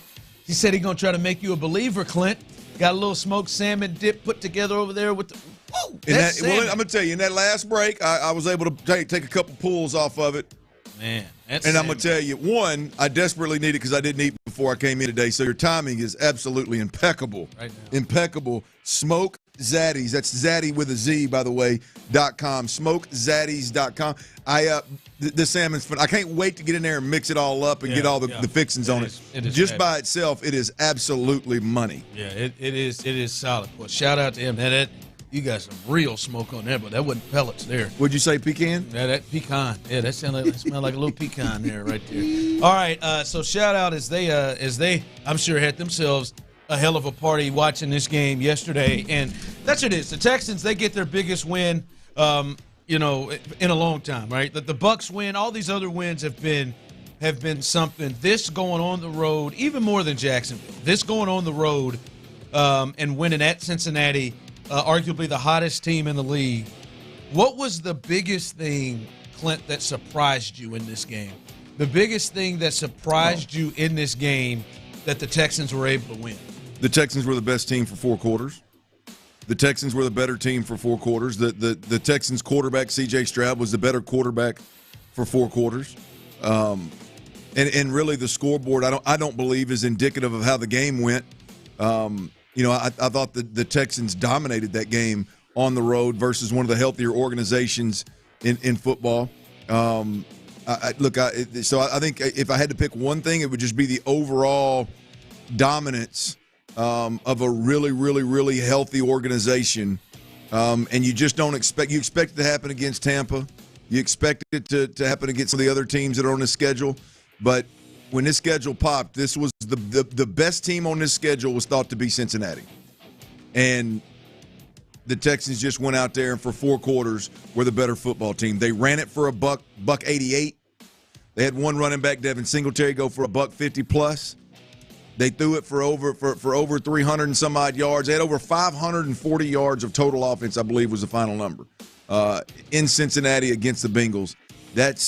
That's impressive, man. So the overall dominance, I think, is the most impressive thing. Yeah, I would say the physicality of what D'Amico has been yearning for from this team, especially up front, both sides of the ball. Hell, they even got them a couple of penalties for being Denzel Perryman for being extremely physical in this game. For me, Clint, and I said it coming in, I thought this was going to be the most difficult test for CJ and Bobby Slowick.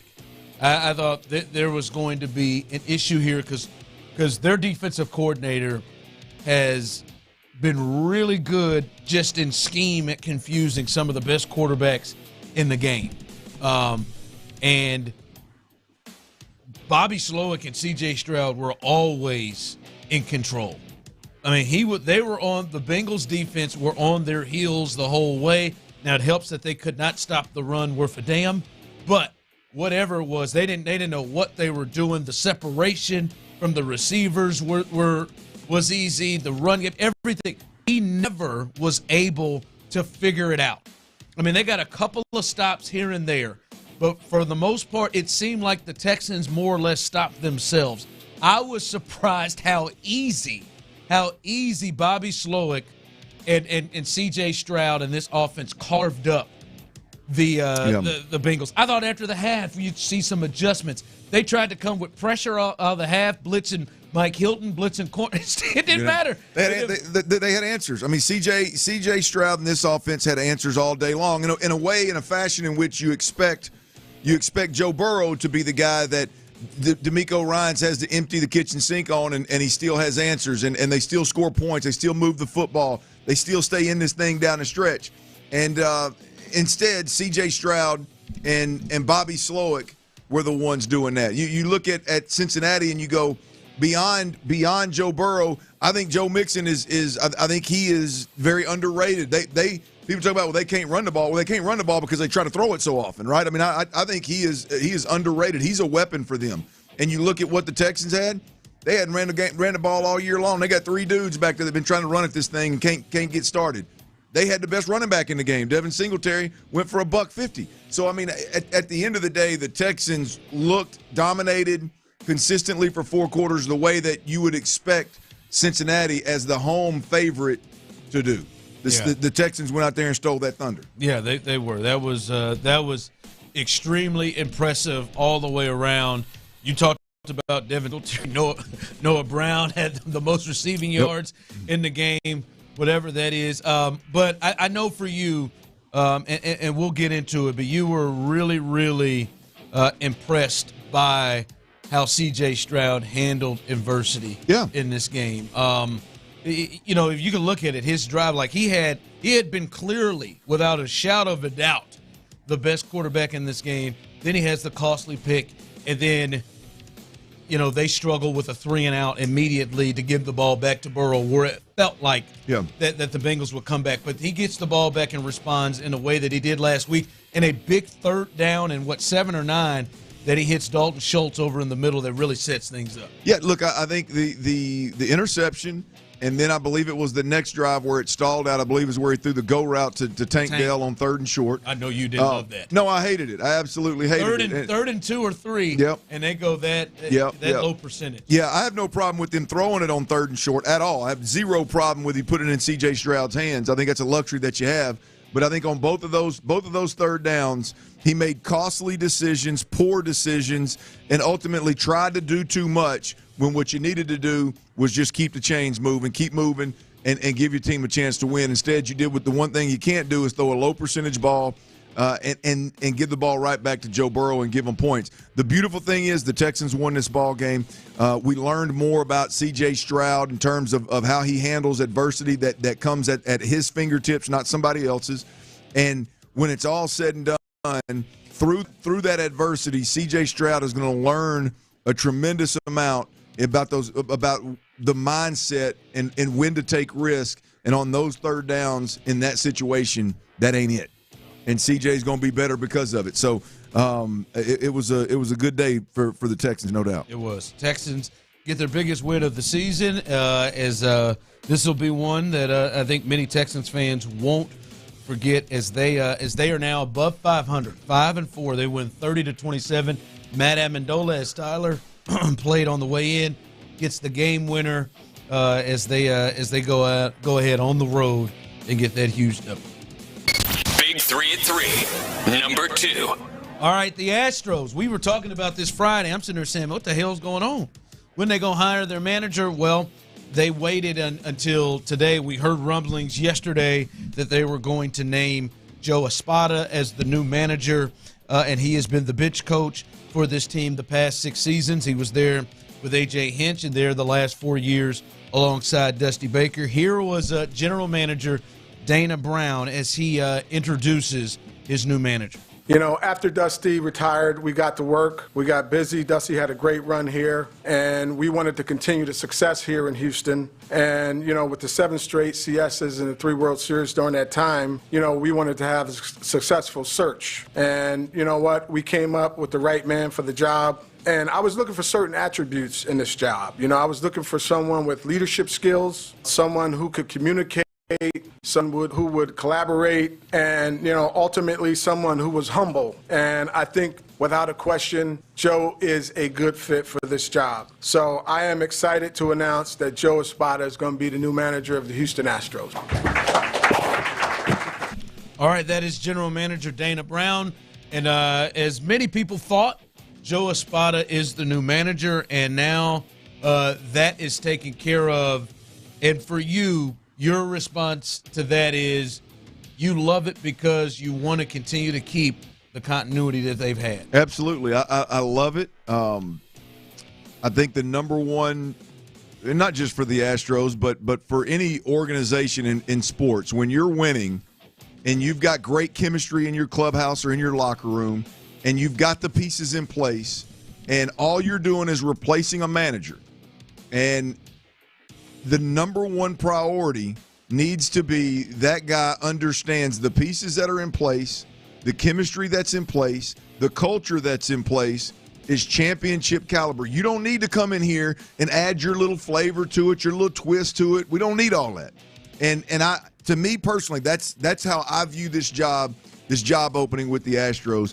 And I think hiring a guy from within that has some experience managing, although not at the MLB level, some experience managing. He was believed to be, I believe, a finalist last year with the Marlins, I believe.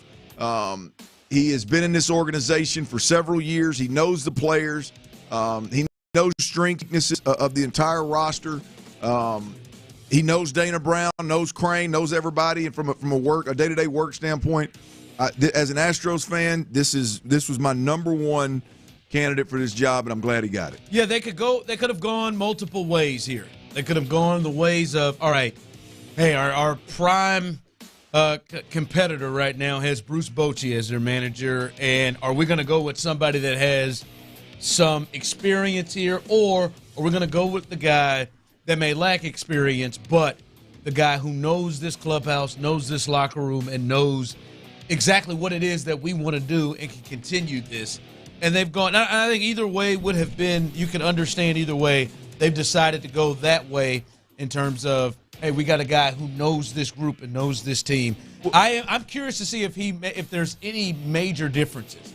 Is there any, like, I know you love the content. I wonder, is there any major differences besides Diaz being the primary catcher? I don't know what major differences that you need to see, or that you want to see. Obviously, there's some pieces here or there, but deciding what to do with Fromber and Tucker and those guys maybe coming down the pipe and sooner rather than later, and you got to figure that out. But how much of that is on Joe Espada? I would imagine he want to keep both of them and get the deal done, and just tells Dana Brown and company, hey, just if you can get it done, get it done. I want to keep them. And so I don't know what difference we could see before the season starts. I think like once the season starts, obviously we'll be comparing what Dusty was doing versus what Joe is doing, what's different.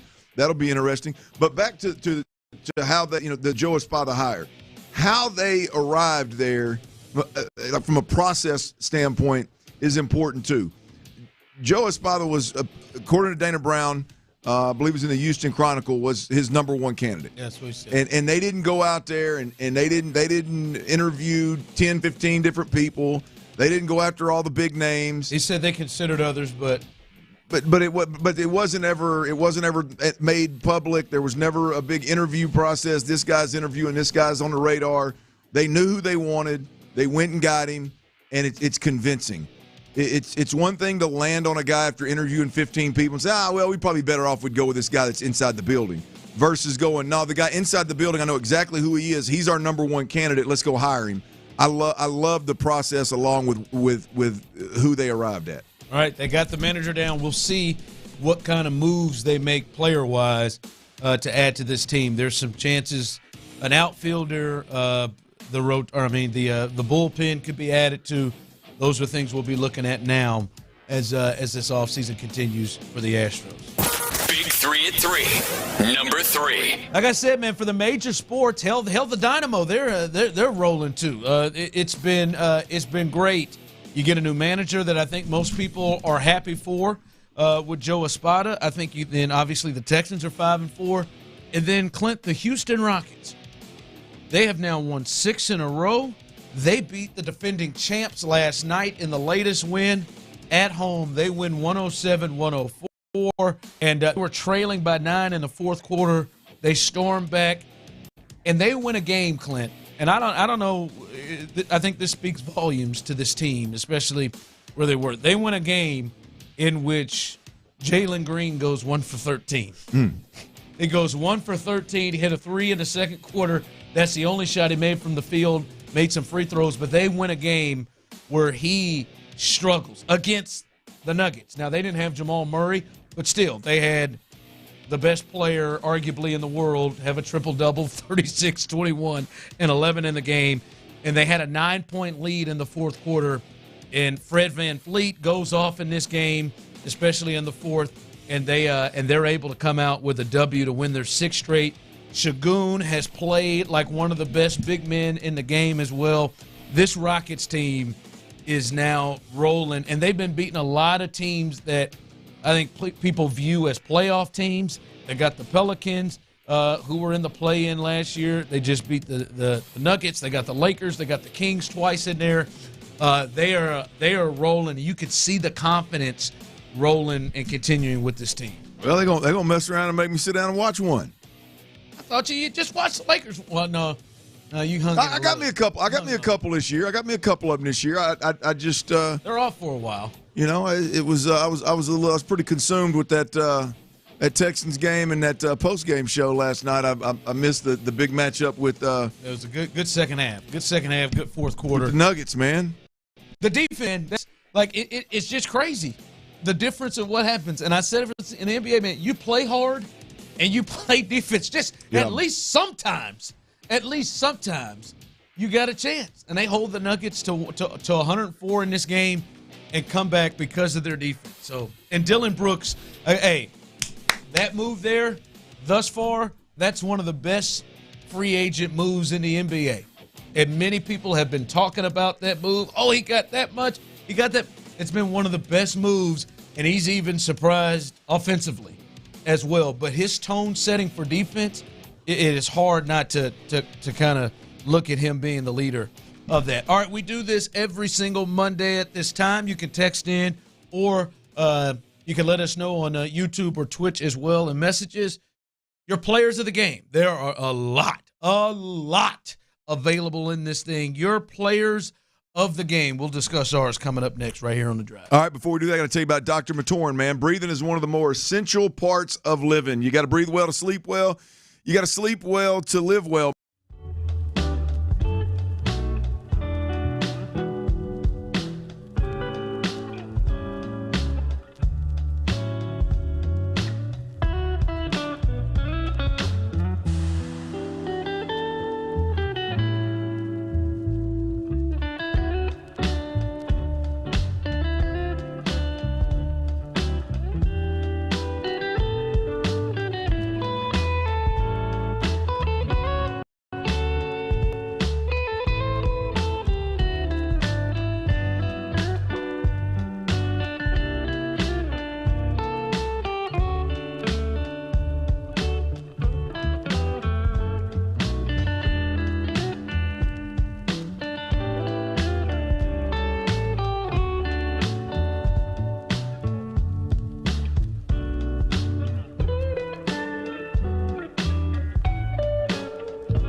presented by Shopper's John Deere on Sports Radio 610. Here's The Drive with Stoerner and Hughley.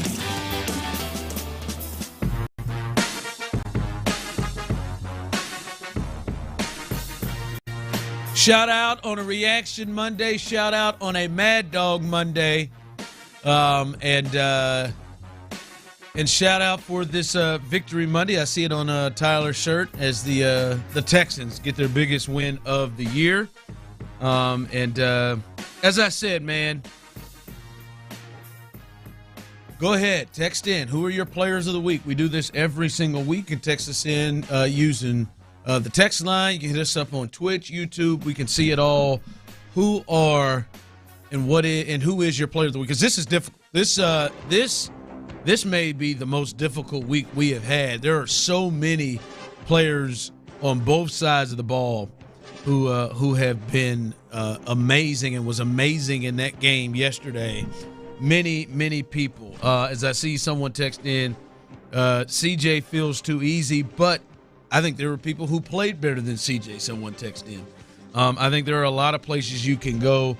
Tyler, let's hear yours first. Who are you going to go with, Tyler? Who is your Man Eye Institute player of the game? Shout out to Man Eye Institute. Yeah, they do great work with eyes, I hear. Man Eye Institute player of the game. I'm going Noah Brown, man. He didn't get in the end zone this week like he did last week. But Noah Brown coming on the scene hot and heavy the last 2 weeks. Another performance putting up triple digits in receiving yards. I got to go with the monster on the field known as Noah Brown. Yeah, we'll have to get into Noah this week. Get out of that man's way. If Noah's going to do this a third week in a row, then we'll just start looking at and figuring out what the hell is going on here. I mean, Noah Brown. Shout out to what he did for my fantasy squad as well. 7 for 172. My God, man, he has made plays the last 2 weeks, and has been fantastic. I mean, he's the one that got you in field goal range. Wouldn't go down looking like Nico Collins on that last play, and that was a big one, man. He gets the catch and gets that and has himself stopped. And the way you look at it, and I'm telling you right now, like in my mind, I thought they're going to have to wherever that target line is they have for Matt Amendola. They're going to have to get closer. To me, I didn't have – that thing was plus 40. I didn't have a ton of confidence in Matt Amendola. All right, but they got that thing to where he was caught. He caught it right at the red line that CBS had put there on the field, and then he turned that into 15, 20 more yards, and that became – a much easier kick for Matt Amendola. So, man, Noah Brown, he's been insane. I don't know what the hell was that about. Yeah, it's been nuts, man. It's just it doesn't matter who Bobby Slowick and C.J. Stroud have out there, man. You just keep plugging these guys in, and guys are making plays. Guys are getting opportunities. C.J. Stroud's putting it in their lap, and Noah Brown is the most recent. I'm telling you, man, there's more to the story. There's context needed when you're talking about the Houston Texans. I mean, in the way, and I mean from a positive standpoint, it's easy to sit there and go, oh, man, box score looked good, over 500 yards. You know, another receiver goes for $170. They run for $150. But when you look at how they're doing this, and you look at how C.J. Stroud has arrived at the stats that he's arrived at today, it's better than at first glance, right? I mean, if you're just nationally reading the box scores, watching the games, watching the film from here there, it's one thing, man. But if following this bunch and the way in which they're doing it, it's powerful, man. It's convincing. And in this week, I think between Noah Brown and Devin Singletary, those are the two guys that you look at and you go, well, those two stepped up in a big way on the offensive side of the ball. Who expected that? Yeah, as we do this each and every week at this time, your Man Eye Institute player of the game, Tyler's going with Noah Brown, who has been incredible the last 2 weeks. I see some people rolling in with Tunzel. He played great. Stingley didn't get injured. Come on, guys. It's sad, but that's where we are with Sting. People said Motor as well. A lot of people. Who are you rolling with as your Man Eye Institute player of the game, Clint? This one was easy for me, actually. Oh, easy, huh? Yeah, it was easy for me. Sheldon Rankins. Ryan, you and I have talked about this many a time. I believe on the defensive side of the football, outside of just a surefire lockdown corner that cuts the field in half, the defensive tackle, the interior defensive lineman that can wreck shop, it can impact a defense or a game in a way that it's hard for anybody else on the field to do, because you do it versus the run, you cause problems, you disrupt run schemes. You do it versus a pass, you collapse the pocket, you push, even at the very least, you push the pocket. Now the quarterback has nowhere to push up into. Now he's got to escape outside. Now he's out there where speed is. It's a problem. And Rankins did that all day long. He has been an absolute force multiple times this year, but it was front and center versus the Bengals. My man ended up with 3 sacks, and 2 TFLs, 5 total tackles overall. I mean, Sheldon Rankins forced a fumble. I mean, it was disruptive. It was violent. It was productive in the light of getting home and getting the sacks. He was a problem all day long for Joe Burrow in this offense. I got to go with my man Sheldon Rankins. Yeah, Sheldon Rankins was. I mean, he was a beast. I don't know what the hell happens to these players once they come off the injured list. I don't know what in the world happened. Sheldon missed the last 2 weeks, and you figure out what in the world. I mean, they could not handle him. And I think D'Amico spoke about it, talking about he finished. He finished, not just rushing the passer and getting pressure. He finished multiple times on Joe Burrow. So 3 sacks for him, big game for Sheldon Rankins. I see other people rolling in. Tyler Boyd for not catching the ball, and Devin Singletary, more of that coming in. I see the Devin Singletary, my man, Institute player of the game. Listen, man, we have crushed this group for weeks, and it's been well-deserved. But yesterday, Laramie Tunzel, Titus Howard, Michael Dieter, Shaq Mason, and George Fant, and hell, I'll throw in Dalton Schultz. Pancake Schultz on that touchdown. I didn't know Dalton had that in him. Pancake whoever that was on the edge. That offensive line. Come on now, you tell me you got a 350-yard passer who was upright most of the day. You got a 150-yard rusher and an 170-yard receiver, and you rush it 30 times for the success level they did, and then you drop back 41 times for the success level they did. This group has at times sucked. They've been terrible. There have been questions like, well, it doesn't matter who. And in this game against a team that is a playoff-level team, a team that is a D-line and a defense that has given some of the best offenses in the league the last couple of years, the Bills, the Chiefs, giving them fits, they waltzed in there, and that offensive line created everything. I mean, there was listen, Devin Singletary played great and had a couple of runs where you're like, well, I don't know if Damien would have pulled that off. But for the most part, I would say 25 of his carries, he was not getting touched in the backfield like we've been seeing all year. I mean, there was push. He had the choice of holes to pick, to run through. So this offensive line has been crushed all year, and they have deserved it. But they were great yesterday, and a major difference in that game. Ron, I can't wait to watch the film a little bit closer. And I can't wait to hear from the coordinators, to hear from some of the players this week. And it may never come to light, but I'm curious to know, because you're right, the offensive line was dominant at times. They got big-time movement at times. I mean, there was a legit opportunity to run up the rush total, no question about it. I'm anxious. Was that just a lesser opponent? Because that was a bad rush defense statistically. Or did they tweak something? Did they adjust something? Did they go to a different scheme? Probably not. There's only so many schemes you can run up front. I mean, did they start doing something a little different up front within the zone scheme, within the gap scheme? Yeah, you're right, because there wasn't a lot of cutbacks, but there wasn't a lot of need for them. Yeah, but there wasn't a lot of run through. I don't know. I would be real quick to say, it was just a bad run defense.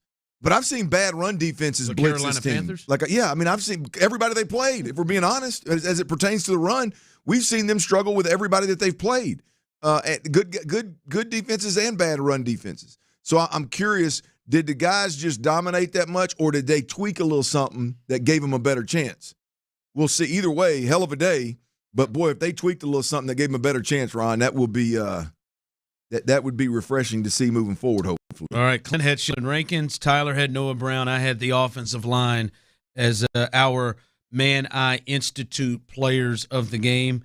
Man Eye Institute, see life better. All right, coming up, we've got to discuss probably the most talked about play in the game. And now, luckily, it is not all we're talking about, but the most talked about play of the game. And I'm going to tell you what, I absolutely loved it. We'll discuss that coming up next. All right, Clint Stoerner here, and I got to tell y'all about these cold Coors Lights. Y'all know what's going on, man. Y'all know what train I'm on.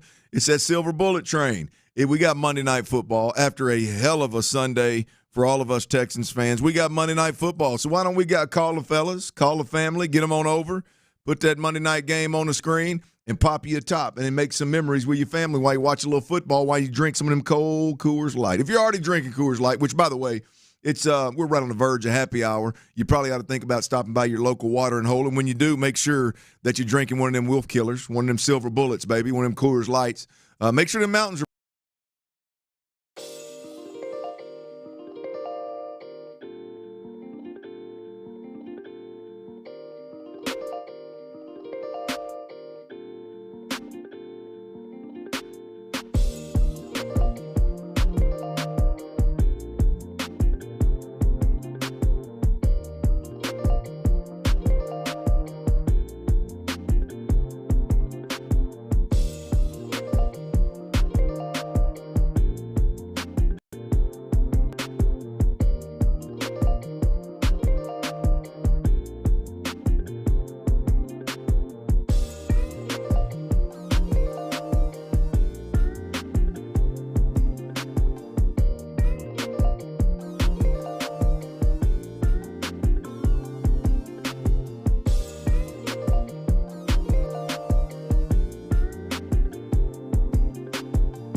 It's from the professional parts people at O'Reilly Auto Parts.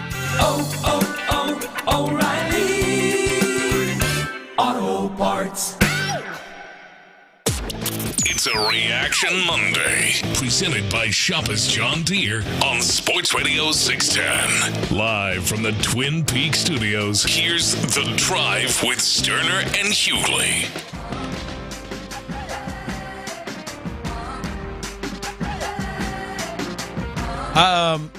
While we're handing out grades, if the equivalent of an F is the Jack Easterby, I'd like to give a Jack Easterby award for the game on Sunday. Who is it? Now tell me if I'm wrong, and if I am, was it just me that whoever the camera person was, were complete off on who Bobby Slowick was? Oh yeah, they had no idea. All right, I'm just like, did Bobby grow a beard? No, or they something? chose a white guy, and they said that's Bobby. It was really irking the hell out of me. Like I'm like, that's not Bobby Slowick. Why? And they went to the well 3 or 4 times. Yep. Like they showed that guy, whoever that camera guy was, and not just it's all of them coming together. Hey, let's get Bobby Slowick. Let's find Bobby Slowick. Like all you got to do is find the guy with the oversized hat. The brim. The small sandlot. I'm like, that dude's way too cool looking to be Bob. The crazy thing, Ron, is like you may know this, but like they don't go to that guy until somebody confirms it. Yes. There's a spotter somewhere that's in communication with the producer going, I got him. He's right there on the 22-yard line. Texans hat, blue bill. That's him. I got him. That's Bobby Slowick. They just snuck Bobby Slowick underneath him real quick one time. I'm like, who is that guy? Hey, Do anybody know who that is? Who is it? But I was just like, that guy gets the Jack Easterby Award. Whoever those people are. Whoever that producer is, the camera guy. They get the Jack Easterby Award. I guess it goes back to the spotter. Whoever that spotter was need to be checked. God, man. And they went to it. They never got corrected. They went to it repeatedly. The best, Ron, is Pendergast. Oh, did he eat him up too? Well, he sits up on a stool a little higher, and he's got his where he's taking notes and all this kind of stuff. And it's an intense watch with Sean. It don't matter what you do, it's intense, right? Not good, Sean. And it is. The first time they throw him up there, he's like, it's out of disgust. It's like, that's not even Bobby, man. It's like God dang, man, it's not even Bobby. It's one of those. Yeah. And they're like, oh, I look over and I'm like, damn, okay, like I don't, that's cool, whatever, And we're watching along. And then the next time it pops up, I mean, who's doing this, man? It's not even Bobby. It's not even Bobby. Like he is beside himself. Yeah, it got me the third time. Like it got me the third time because I think that third time they put his name underneath it. Damn it, that's not even Bobby. Bobby gets that credit because I'm telling you, that was Rod Johnson they were trying to show, and they kept showing that fella. That we'd have been in. Been a bit of an issue there. Been a bit of a pickle. I would assume that spotter was a white guy. I couldn't believe that. I said, man, ain't nobody gonna tell them. I'm just like, anybody else noticing this? I said, well, I guess maybe I need to slow out him. But that ain't even close to Bobby. I mean, even close. I wonder what that guy coaches. I've seen him around, so he's got to be a position coach. Oh, I'm sure. I can find that out. Assistant O-line coach. Was that Ben McDaniels? I don't think that was Ben, was it? If that was Ben McDaniels, and I mean, I'm just like, Bobby deserves this credit today. Now, keep showing this fella. Keep showing this dude. All right, as we're here on the drive, Mad Dog Monday, and fellas, I want to discuss this, and I loved what I heard from the head coach D'Amico Ryans today on this, because I know a lot of people really struggled, and you've got the photos of the entire coaching staff right up here. Is he up there? Do you see him? I see Bobby, yeah. I know you see Bobby, but do you see the fella who was who they kept showing? I don't see him. I think it's Ben McDaniels. Is it Ben? I think it's Ben with a hat on. Oh, with a hat on, I mean? With the stash, with the beard. That's it right there, ain't it? It might be. Yeah, I need a side view. That's what they kept. He kept walking sideways. It's either Ben McDonald or could it possibly be Will Burnham? Was it? No, that wouldn't. No, I don't think it was. It Jamal James. Will's got a little former wrestler or something. Was it Jamal James? No, it was not Jamal James. it was not Jacques Caesar. Yeah, he's a little big. It was not him. No, no, it wasn't. I think it was Ben. I think they just kept showing Ben. Ben was getting the young whiz kid, white whiz kid love, and it was supposed to be Bobby Slowick's. Yeah, I couldn't believe that, man. I said, but they've messed this up multiple times.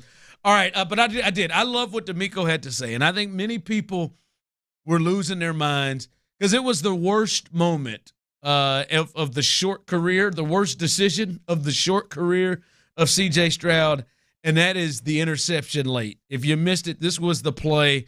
Mark Vandermeer on the call. This was the play, the interception that C.J. Stroud threw under 4 minutes. They've got the game really in hand with a 10-point lead, 3rd down and 2 or 3. I think 2. This is the play. 3rd and 2 from the Houston 28. Stroud under center, a bootleg to the right. C.J. plants, throws, it's picked off. And this is taken across the 20, 10-5, and tripped up inside the 5-yard line. Is the DB Cam Taylor-Britt, who picked off C.J. on the bootleg pass, and he picked a bad time to throw his 2nd career interception as the Bengals have a 1st and goal with 3:33 to go, and it's a brand new game. God, I wish I could have seen Andre's face. Oh, God, I wish I could have seen Andre Ware's face. But, listen, Clint, I loved it. I don't love the execution of the play. I loved it. I loved the thought of, and I told you Friday, I said I think they need to be aggressive. I love the thought that, and as you talked about it, a defensive-minded coach agreed to this. Bobby Slowick agreed to this, and they said, we're going to go in the damn game. We're going to end it, and we're going to end it by putting the ball in our best players' hands. I know we've been getting good yardage in the run game, but I want to put this thing away, and I want to throw, and I trust that C.J. Stroud will get this done and make the right decision. Now, he did not, but I love the fact and the thought that D'Amico and Bobby Slowick said, we're going to be aggressive. We're going to be aggressive. We are not going to sit back and just hope. And many defensive coaches, as you know, Clint, oh, hell, run it. Hand it off and run it. Hand it off and run it. Right? And now we look at it, obviously, with what happened, that would have been a better decision. But I love the fact that I think this is going to be something moving forward, Clint, in which they say we are going to be ultra aggressive in these situations, and we're going to try to win an end game.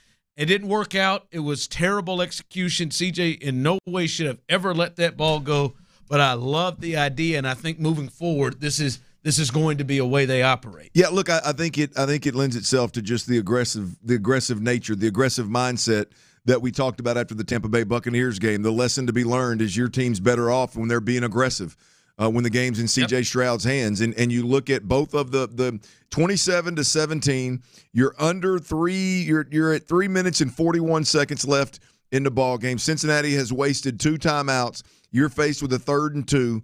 And what do you do? I have no problem at all. I was wondering if you had any issue with that. No problem at all with them putting it in C.J. Stroud's hands right there. I have a problem with C.J. Stroud's mentality, his mindset right there. He's on record of saying basically that he tried to layer the ball over. He thought he could get it over that defender at that point in time. When you're up 10 points, what would have been your mindset, Clint, if they called that play? Zero risk. Any defender, any throw on the field, any defender even remotely close, I'm not fitting it in. I'm not fitting it over. I'm not taking any risk whatsoever. I am worst case scenario, I'm taking a sack and I'm forcing the Bengals to use what I believe would have been their final timeout at that point in time. You probably made the decision to turn it up and run. Yep, tuck it and run would have been good. I haven't seen the rest of the play, so I don't know who else was available as a check down. But the mindset is really what's important here with C.J. Stroud. What he can learn from, Ron, is the thought of you saw it, you saw exactly what I'm talking about, and then you thought, oh, let me feather it over this guy instead of no, let's just move on. And they got to be able to call an aggressive game without you or with you having the ability to minimize the risk. He should have minimized the risk right there. You come back. They go down and score. They kick the ball off to you. Once again, you got the ball third and 3, and you throw a go route down the sideline to Tank Dell. Again, I haven't seen the rest of the play, but I'd be willing to bet you that the plan was not to throw a go route to Tank Dell. There were other options. I mean, that's just low percentage football. And so both of those third downs, I love putting in CJ's hands. Now, CJ's got to learn from those two moments and understand what a completion or even a sack, anything other than a turnover, anything other than a 3-and-out, you end up putting your knee in the ground to win this ball. And Bobby and D'Amico should trust it. I just love the fact, and this is what D'Amico had to say. He responded. He spoke today about this. You could have heard that on In the Loop. If you want to use the Odyssey Rewind feature, you can go listen to that. But he was on at 12:30 if you're looking for that. This is what he said in his answer, and I love the conviction in his voice when he responds to the decision for throwing that ball on 3rd and 2. Yeah, I mean, with that, I mean, it's an aggressive play call, but we felt like we had an opportunity to make a play and get the first down. That's the thought process that goes into, why you throw it there. We wanted to get the first down, thought we had a great play call to get the first down. Obviously, it didn't work in our favor there. You never want to turn the ball over, just want to take a sack there, just dirt the ball, get rid of it as best you can. Don't want to give the ball away, but, aggressive play call trying to get the first down. What I really hope, though, Clint, I love what he had to say, and I hope I hope that they don't go in situations like this and say, well, I'm scared that CJ will make that mistake again, and I'll stop being aggressive and I'll do something else. I hope that's not the response. I hope it shouldn't be, Ron, and I'm going to tell you because this kid he's earned the right for them to put the game in his hands like that. Even after the pick, he's earned the right by how he played previously, how clean he'd played the game previously, and how high the high level processing of way of which he plays the game. You should, if I had to say, if you said, hey, Clint, what do you think D'Amico Ryans and Bobby Slowick, what's the biggest thing with their relationship with C.J. Stroud? Trust, period, point blank. And he's earned every minute of it. They didn't give it to him because he was a number 2 overall pick. They didn't give it to him because he's gifted. No, they gave it to him because he's earned it. They trust him in those situations, and I don't think that could change. That should change just because he threw an interception and made a poor decision to throw a go route in a critical moment. Learn from those things. You won the ball game and move on. Yeah, I love it. I just love the idea in games like this. I don't want to give it to Joe Burrow if I don't have to. Agreed. I don't want to give it to Mahomes or Allen or any of those guys. I got a dude, and I want to end the damn thing right now. One of the worst things is, all right, man, let's just run it. Let's run it. And then when you look at it, hell, he ended up having 2 minutes to do with it, and it ended up working out for you. So I love the idea and the thought process of aggressiveness, and I hope that's how they continue to do things. What you got coming up in the 4? All right, with Sunday's win, is C.J. Stroud in the MVP conversation? Struggle to say that right there. It's a mouthful for a rookie that's only played 9 ball games, y'all. Is C.J. Stroud in the MVP conversation? We'll discuss that next. And before we do that, Texans Nation, football fans, NFL fans all out there, Crown Royal is giving back to you, the generous hosts that make game day royal. To those wonderful fans that open up their doors to celebrate game day in the best way with their spreads of queso, their spreads of smoked meats, whatever it is that you do, we want to raise a glass to you. For all of you, those special hosts of each watch party, each kickoff party that love to kick things off with Crown. Because Crown Royal believes if you live generously, life will treat you royally. Visit crownroyal.com to find out how Crown is living generously all season long. And please remember to drink responsibly. The Texans take on the Cardinals on Sunday, and NRG Stadium should be live. And we want you to be there. So we're giving you 3 chances to win a pair of front row tickets in the bullpen tomorrow. Make sure you're listening in the 7 a.m., noon, and 5 p.m. hours for your chance to win. It's a Texans Ticket Tuesday on Sports Radio 610. From the Bell Furniture and Be to Bell Prices Traffic Center, your traffic report is sponsored by Ron Kraft Chevrolet, Fun roads. West Loop northbound before Evergreen, it's a stall that has a right shoulder blocked. Big savings are at RonCraftChevrolet.com. Up to $9,000 off select 23 or 24 Silverado 1500s and get another $1,000 off by trading in your 2014 or newer vehicle. Find new roads to Ron Craft at Chevrolet done the Baytown way. I'm Laura Reynolds, Sports Radio 610. Your Odyssey Sports Minute is brought to you by Zadig Jewelers. This is Zach Gelb with an Odyssey Sports Minute. The last few years, the Texans were a clown show. This offseason, Houston made sure they aced the two most important positions by bringing in DeMeco Ryans as coach and drafting quarterback C.J. Stroud. And 10 weeks in, it's clear Stroud will be Offensive Rookie of the Year and is even getting some MVP play. As for DeMeco, he's right in the thick of the Coach of the Year race. This is just the beginning, and it shows if you make the right decisions at coaching QB, things can immediately take off. I'm Zach Gelb. Hey, sports fans, if you're not calling John Anthony, you're simply missing out. To prove it, I'm releasing your Monday Night Report absolutely free on recorded message.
holiday season with Ancestry DNA, now on sale at Ancestry.com. KILT FM HD2 Houston. Insider access. Exclusive content. The Texans play here. Always live on the free Odyssey app. Sports Radio 610 presents The Drive with Stoerner and Hughley. Clint Stoerner's Ball at 4. All right, is C.J. Stroud in the MVP conversation? We'll get to that. I mean, that's a big talking point around the country right now. I think some of the national talking heads are definitely on the get you a pull off that Mad Dog 2020. It is an MD 2020 Monday. I had to take Monday. a drink after that one. We'll go and knock it out, Chief. Is C.J. Stroud in the MVP conversation? Before we get to that, Ron, you just got through talking about the play, the interception, which a lot of folks deem as a negative. You viewed it as a big time positive. Obviously not the actual interception, but the everything that went into that play being called. You absolutely loved it. We heard D'Amico Ryans talking about it. Let's play. This is a football horny clip right here. Really, I mean, we could go on for about 2 minutes here with this answer, but just a little clip of C.J. Stroud, his response to that interception. After I threw the interception, I think they had scored, and I let them know, man, like, I got your back. Like, I know I made a mistake, but that one play doesn't define me, and I'm gonna go prove myself again. And I think we had a great day offensively, ran the ball really well, threw the ball really well. But those last 4-minute drills, man, I got to be better. I can't turn the ball over right there. He's got to be better. He can't turn the ball over there. Can't throw the low percentage go route on third down either. But Ron, the thought that you've got a quarterback that, again, That's about as adverse a situation as we've seen C.J. Stroud. And in a regular season football game, that's about as adverse a situation that you can be in. Your team's up comfortably. You got the game in the bag. You throw a pick. Don't just throw a pick. You throw a pick that gives them the ball back inside the 5-yard line. They've got a timeout. They've got the 2-minute warning. I mean, there's still a lot of football left to be played the way all that stuff went down. That's the mindset, the don't blink mentality that you want in your quarterback when something like that happens. Not only was he confident in himself, he went over to his damn head coach and said, hey, I got you. Yeah. I'm going to go out there and make a play kind of deal. And then, obviously, the follow-up is what matters. He goes out there and makes several throws once again to get him in field goal range and let Amendola kick the field goal. That was tremendous. All right, Ron, is C.J. Stroud in the MVP conversation? I'll tell you where I'm at with it. We asked this question last week. I said, no, thank you. I'm not ready for it. I believe right now, today is the first day that I personally believe that it's not crazy to have a conversation about C.J. Stroud in the early MVP conversation. I think he's earned it. You go on the road, you beat Joe Burrow, that matchup. You go on the road, you beat one of the hottest teams in the NFL. This team's identity has turned into pass first. We're going to be C.J. Stroud centric, no matter who the opponent is. You put back-to-back weeks of monster performances together. Statistically, you're leading the league in passing.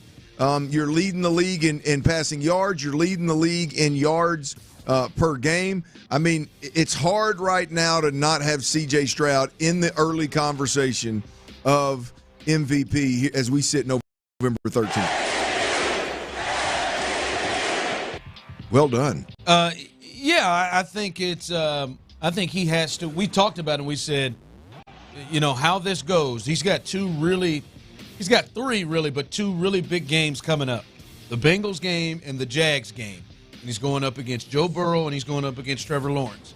Right? He's already outplayed Trevor earlier this year, but now as it gets serious. Like he goes and plays big in those two games, and the reason, like a major reason why they win, you got to. And now the record is starting to come around, right? Like the record right now is going to be one of the things that hinders him the most. That his team is 5-4. Well, now they're above 500, and that helps. And you're hoping with the thought they're 5.5 point favorites over the Cardinals.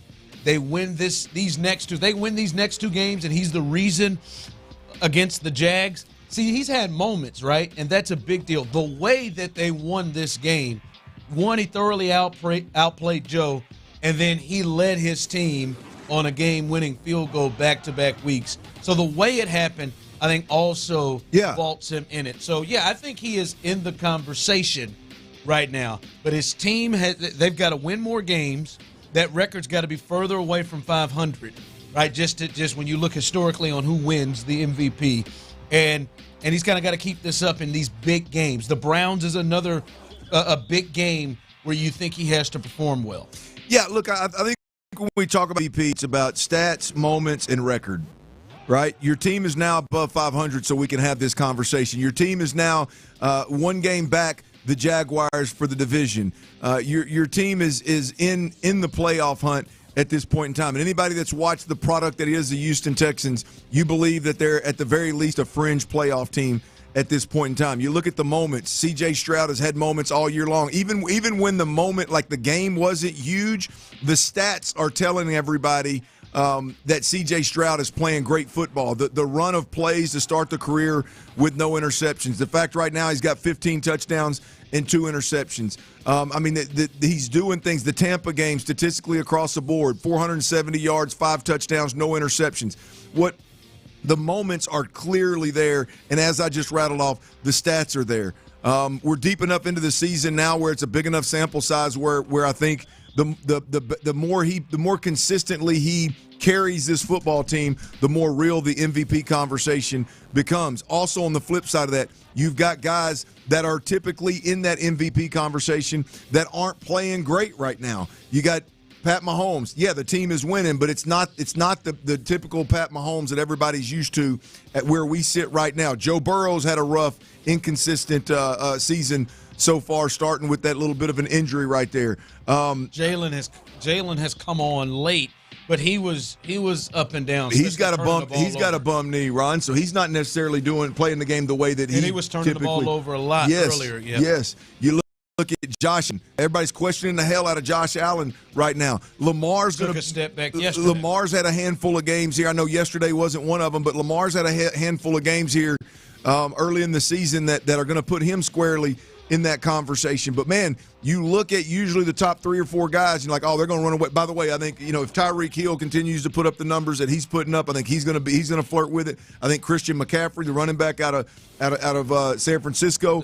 Myles Garrett, fellas. Yes, Myles Garrett, great call. Myles Garrett, there's an opportunity this year for kind of an outsider to creep in and win this thing, and really the conversation. It's a perfect scenario for him right now. Absolutely, and so I just think for me personally, I think before this week it was crazy to talk about C.J. Stroud, the monster game in Tampa, but that was preceded by a not very good game with Carolina. Inconsistent before that. And I'm not talking about CJ, just the whole team as a whole, the offense as a whole. But right now, I firmly believe that all things considered, it's fair and it's not crazy to talk about CJ Stroud being in this MVP conversation. Red 22. On the college football front, there's big news at a couple of universities, but the one that matters here obviously is Texas A&M.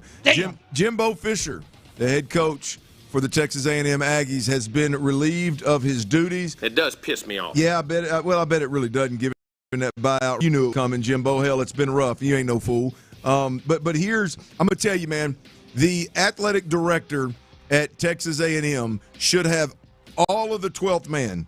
Anybody that considers themselves an Aggie should feel really good, as good as you can feel in a moment where you're just get bowl eligible and you fire a head coach.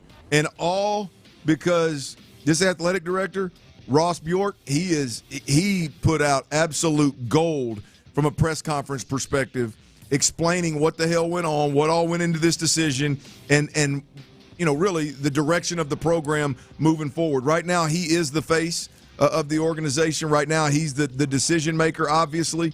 And I'm telling you, man, this thing is in good hands. Here's A&M athletic director Ross Bjork on the firing of Jimbo Fisher. The assessment that I delivered was that we are not reaching our full potential. We are not in the championship conversation, and something was not quite right about our direction and the plan. In my analysis, I determined at this point, and for lots of reasons, our program is stuck in neutral. We should be relevant on the national scene. Something is not clicking, something is not working, and therefore, something had to give in order for Aggie football to reach our full potential. I did not feel like we were meeting those standards of excellence and leadership. A little bit before 9 a.m. this morning, President Welsh and I met with Coach Fisher and informed him that we were making an immediate change and he would no longer serve as our football coach. Had to be some news for Jimbo Fisher, hoping he'd finish the season out. But I tip my cap again to Ross Bjork for the way in which the writing was on the wall, all the things he laid out. He said, let's nip this in the bud and make the decision now instead of waiting 2 more weeks, waiting for the bowl game. There were dates in mind, obviously, with the new college football, the transfer windows, the recruiting signing days and all early signing days and all that jive.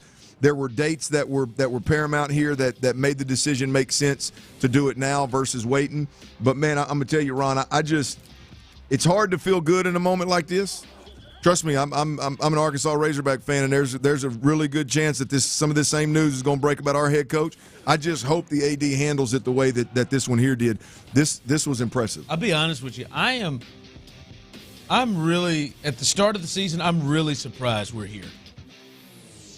I'm really surprised that Jimbo didn't do enough to keep himself past this year. I'm really with the move with bringing Bobby Petrino in and all of that with the talent they had. If they go obviously 10-2 or 9-3 in the regular season, he keeps his job, right? Especially if they win some of these games.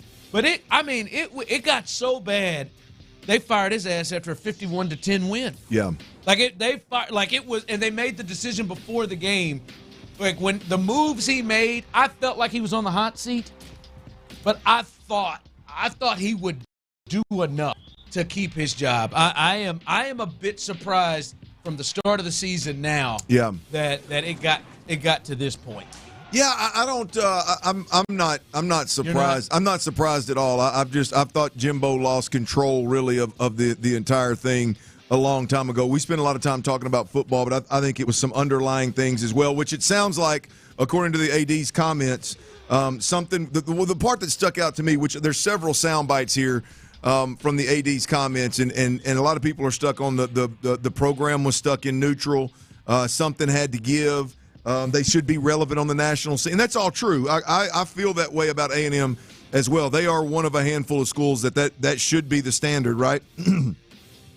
But when my man said something was not quite right about our direction and our plan, I think that spoke directly to Jimbo Fisher, and a guy that's inside the building and feels and senses, hears all that's going on in the building for an extended period of time now, didn't like what was going on behind closed doors, what was going on in College Station, and didn't like the plan moving forward that appeared to be laid out by Jimbo Fisher. This is the way that an athletic director should make a move, and he did a hell of a job making it all happen. But before we move on from this, Tyler, you're an Aggie. What's if you could pick? Oh yes, if you could pick one coach, I got one. I don't even care if it makes sense. It don't need to be on anybody's short list or anything like that. If you could pick one coach, got all the money and unlimited resources you want. They you got be that. Shooting big. If you can pick one coach, who you bring into College Station? I'd love to see the return of Elko. He's the head coach over with Duke right now. Yep. He was the defensive coordinator in Aggieland for Texas A&M. He's done good things for the Duke program since he's been there. He hadn't been there long, but I'd love to see a return of Elko to Texas A&M. That one's actually on the short list.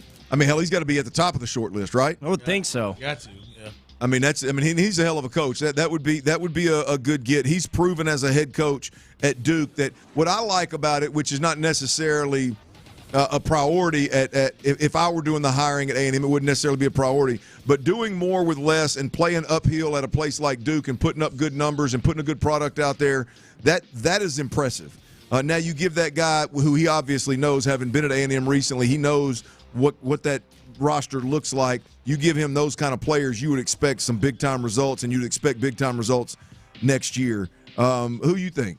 Yeah, I think you find the next Dabo. Like your program, A&M's program, could try to feel themselves to be a Clemson-type program that has unlimited resources. And to me, you get to swing, and I would make the call up to Eugene and try to get Dan Lanning. See, I think the mistake here is, like, I don't think they necessarily need to go after names. And I've heard Urban Meyer and Deion's name push there. Listen, are those guys, can they be successful? Are they good coaches? Yes. I don't know that they're great fits, but Dan Lanning, out at Oregon, who was the DC at before that was at Alabama, has time in the area, was a coach at Sam Houston State for some time there. I think Dan Lanning would be a perfect person that's the first call that I would make. 37 years old, young. He signed a deal, 6 years, $29 million. I'm not saying it ain't nothing, but I know that Texas A&M can make him an offer that is much, much better than that could make him leave. Dan Lanning would be the number one person that I would go for, a guy that 37 would be there for a while. I like Dan Lanning. I'm going to be honest with you boys. I'm going to go with a different Dan. I'd make Dan Campbell tell me no. Ooh. I'd make Dan Campbell tell me no. Really? I like the stock. I like where he's from. I like the resume. It's where he played college ball. It's roughly, I don't know, maybe an hour away from where he was born and raised. You can't tell me that he wouldn't rather be in Texas than Detroit. It'd be a very quick conversation. Are you interested in coaching in College Station and recruiting? Bite the kneecap off. And if the answer to those two things is yes, I would love to coach in college, and yes, I'm aware of and fully capable of doing what it takes from a recruiting perspective, I would wait Dan out until them damn Lions lost in the playoffs or made a run to the Super Bowl. Dan Campbell. Yep. I'd make him tell me no, Ron. I'd make him tell me no. Yeah, that's one that makes me nervous that could not be long term. That man, boy, he looks like he might get burned out quick. Dan? Yeah, he looks. I don't know.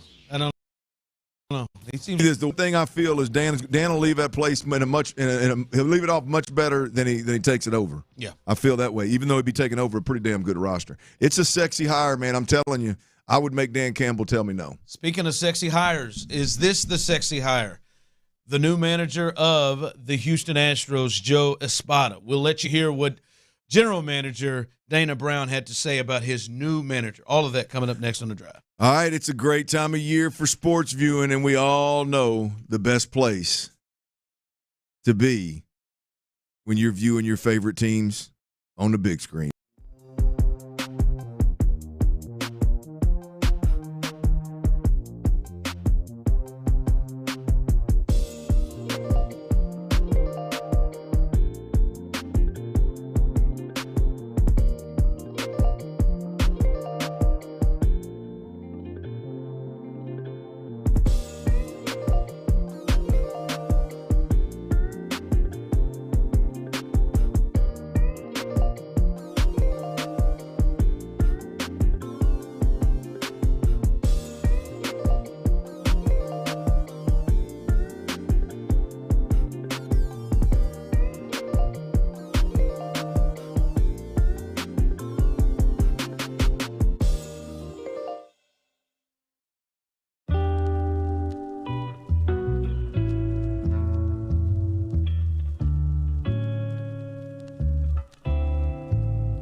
believe us? Check out our brand new Twitch and YouTube live stream. Every show, every day. See your favorite 610 hosts like never before on YouTube and Twitch. Houston's sports leader. Sports Radio 610. It's Reaction Monday, presented by Shopper's John Deere on Sports Radio 610. Here's The Drive with Stoerner and Hughley. A lot happening in this area. Big weekend. Texans on this Reaction Monday. Their win in the best win in years.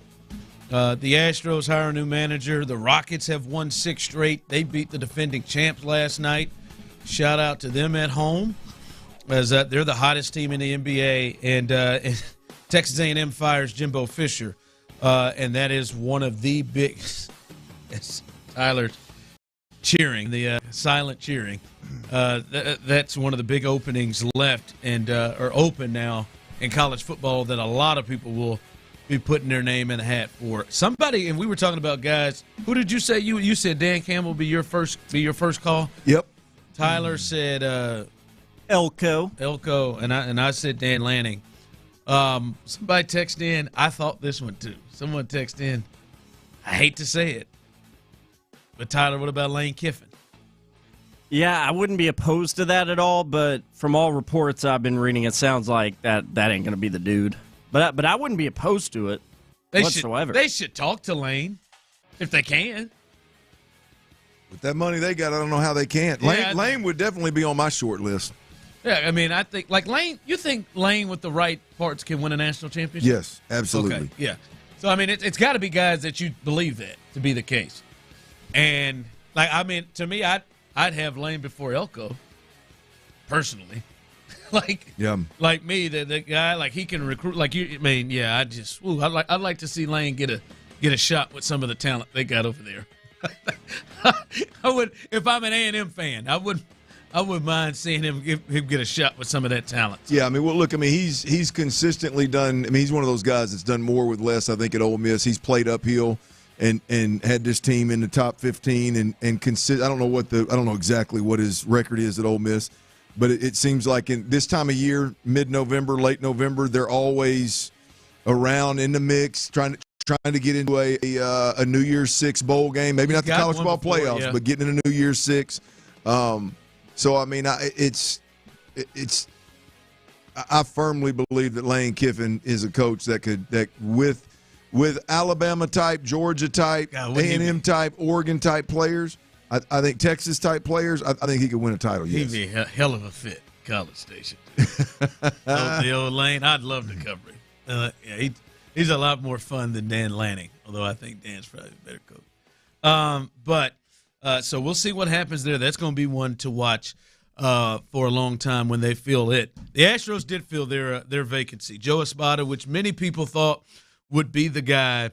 And this was GM Dana Brown. If you missed it, this was him talking about his new manager.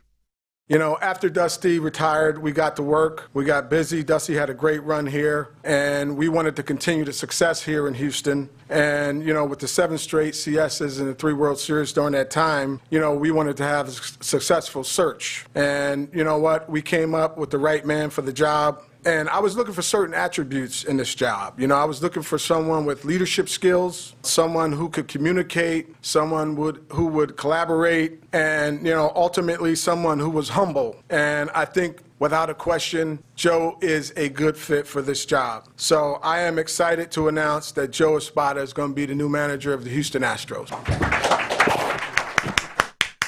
That boy Joe, I really enjoyed Joe. Joe spoke to his girls, his kids. Said, you know, anything's possible. You can do anything, and I'm living my dream. You can live yours. It's good.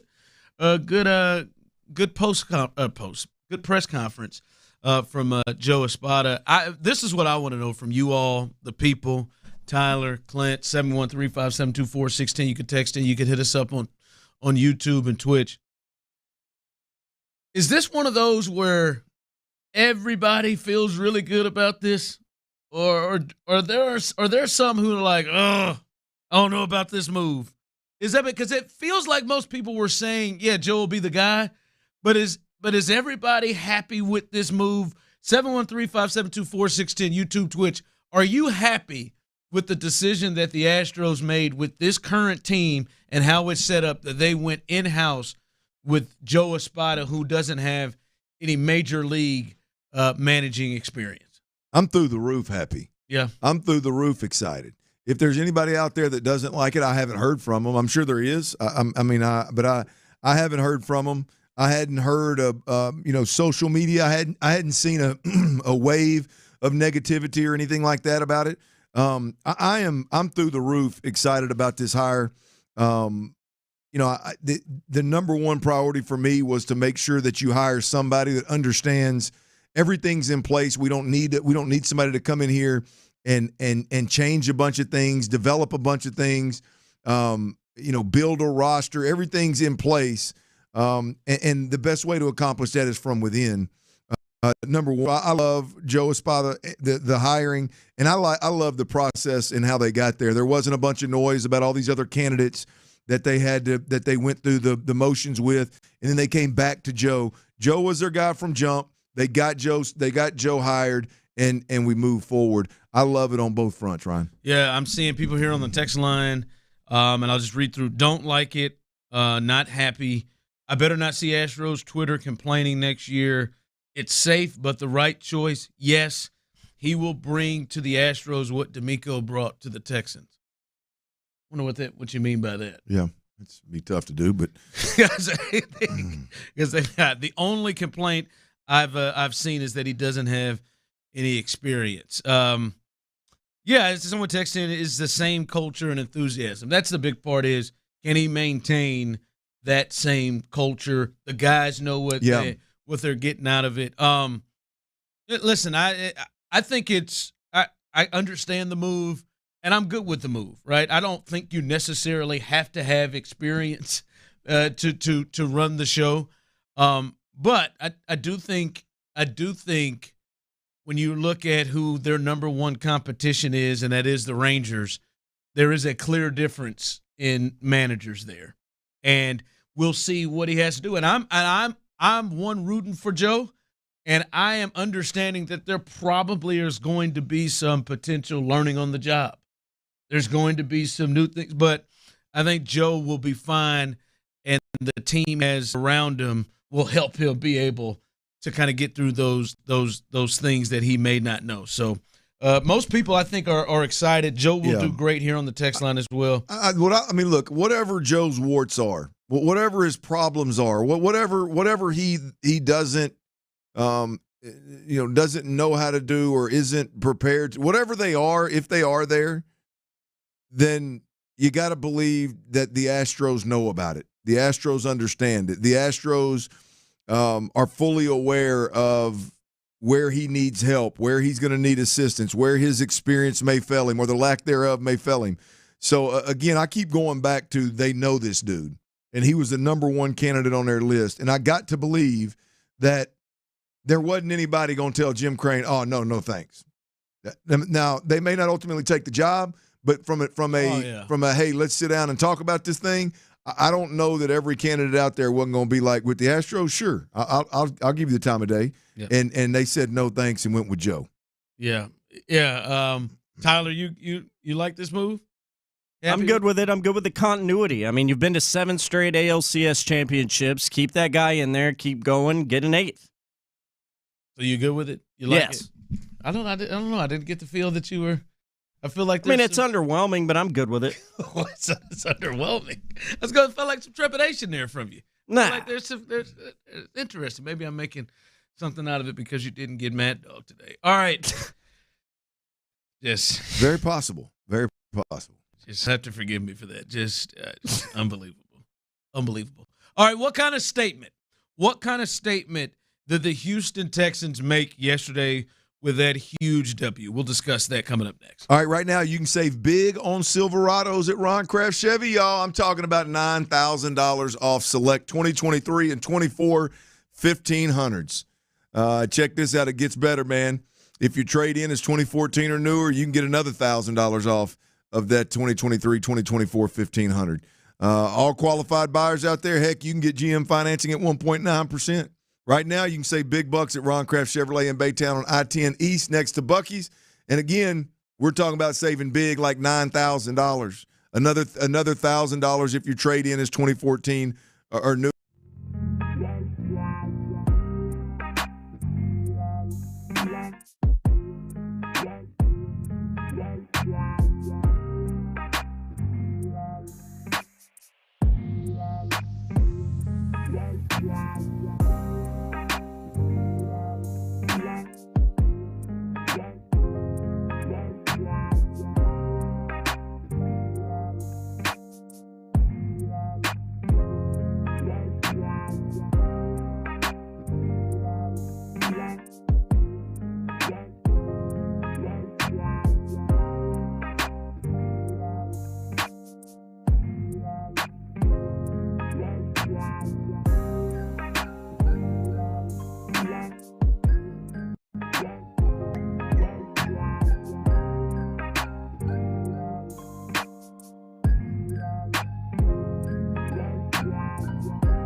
877-WEB-NOW.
had concerns if CJ could match up with those guys. Could CJ have a playoff run where he could get through the likes of Lamar, the likes of Burrow, the likes of Allen, the likes of Mahomes? Can he run through three of those guys at once? Is he bringing the same type of weapons to the party that they are?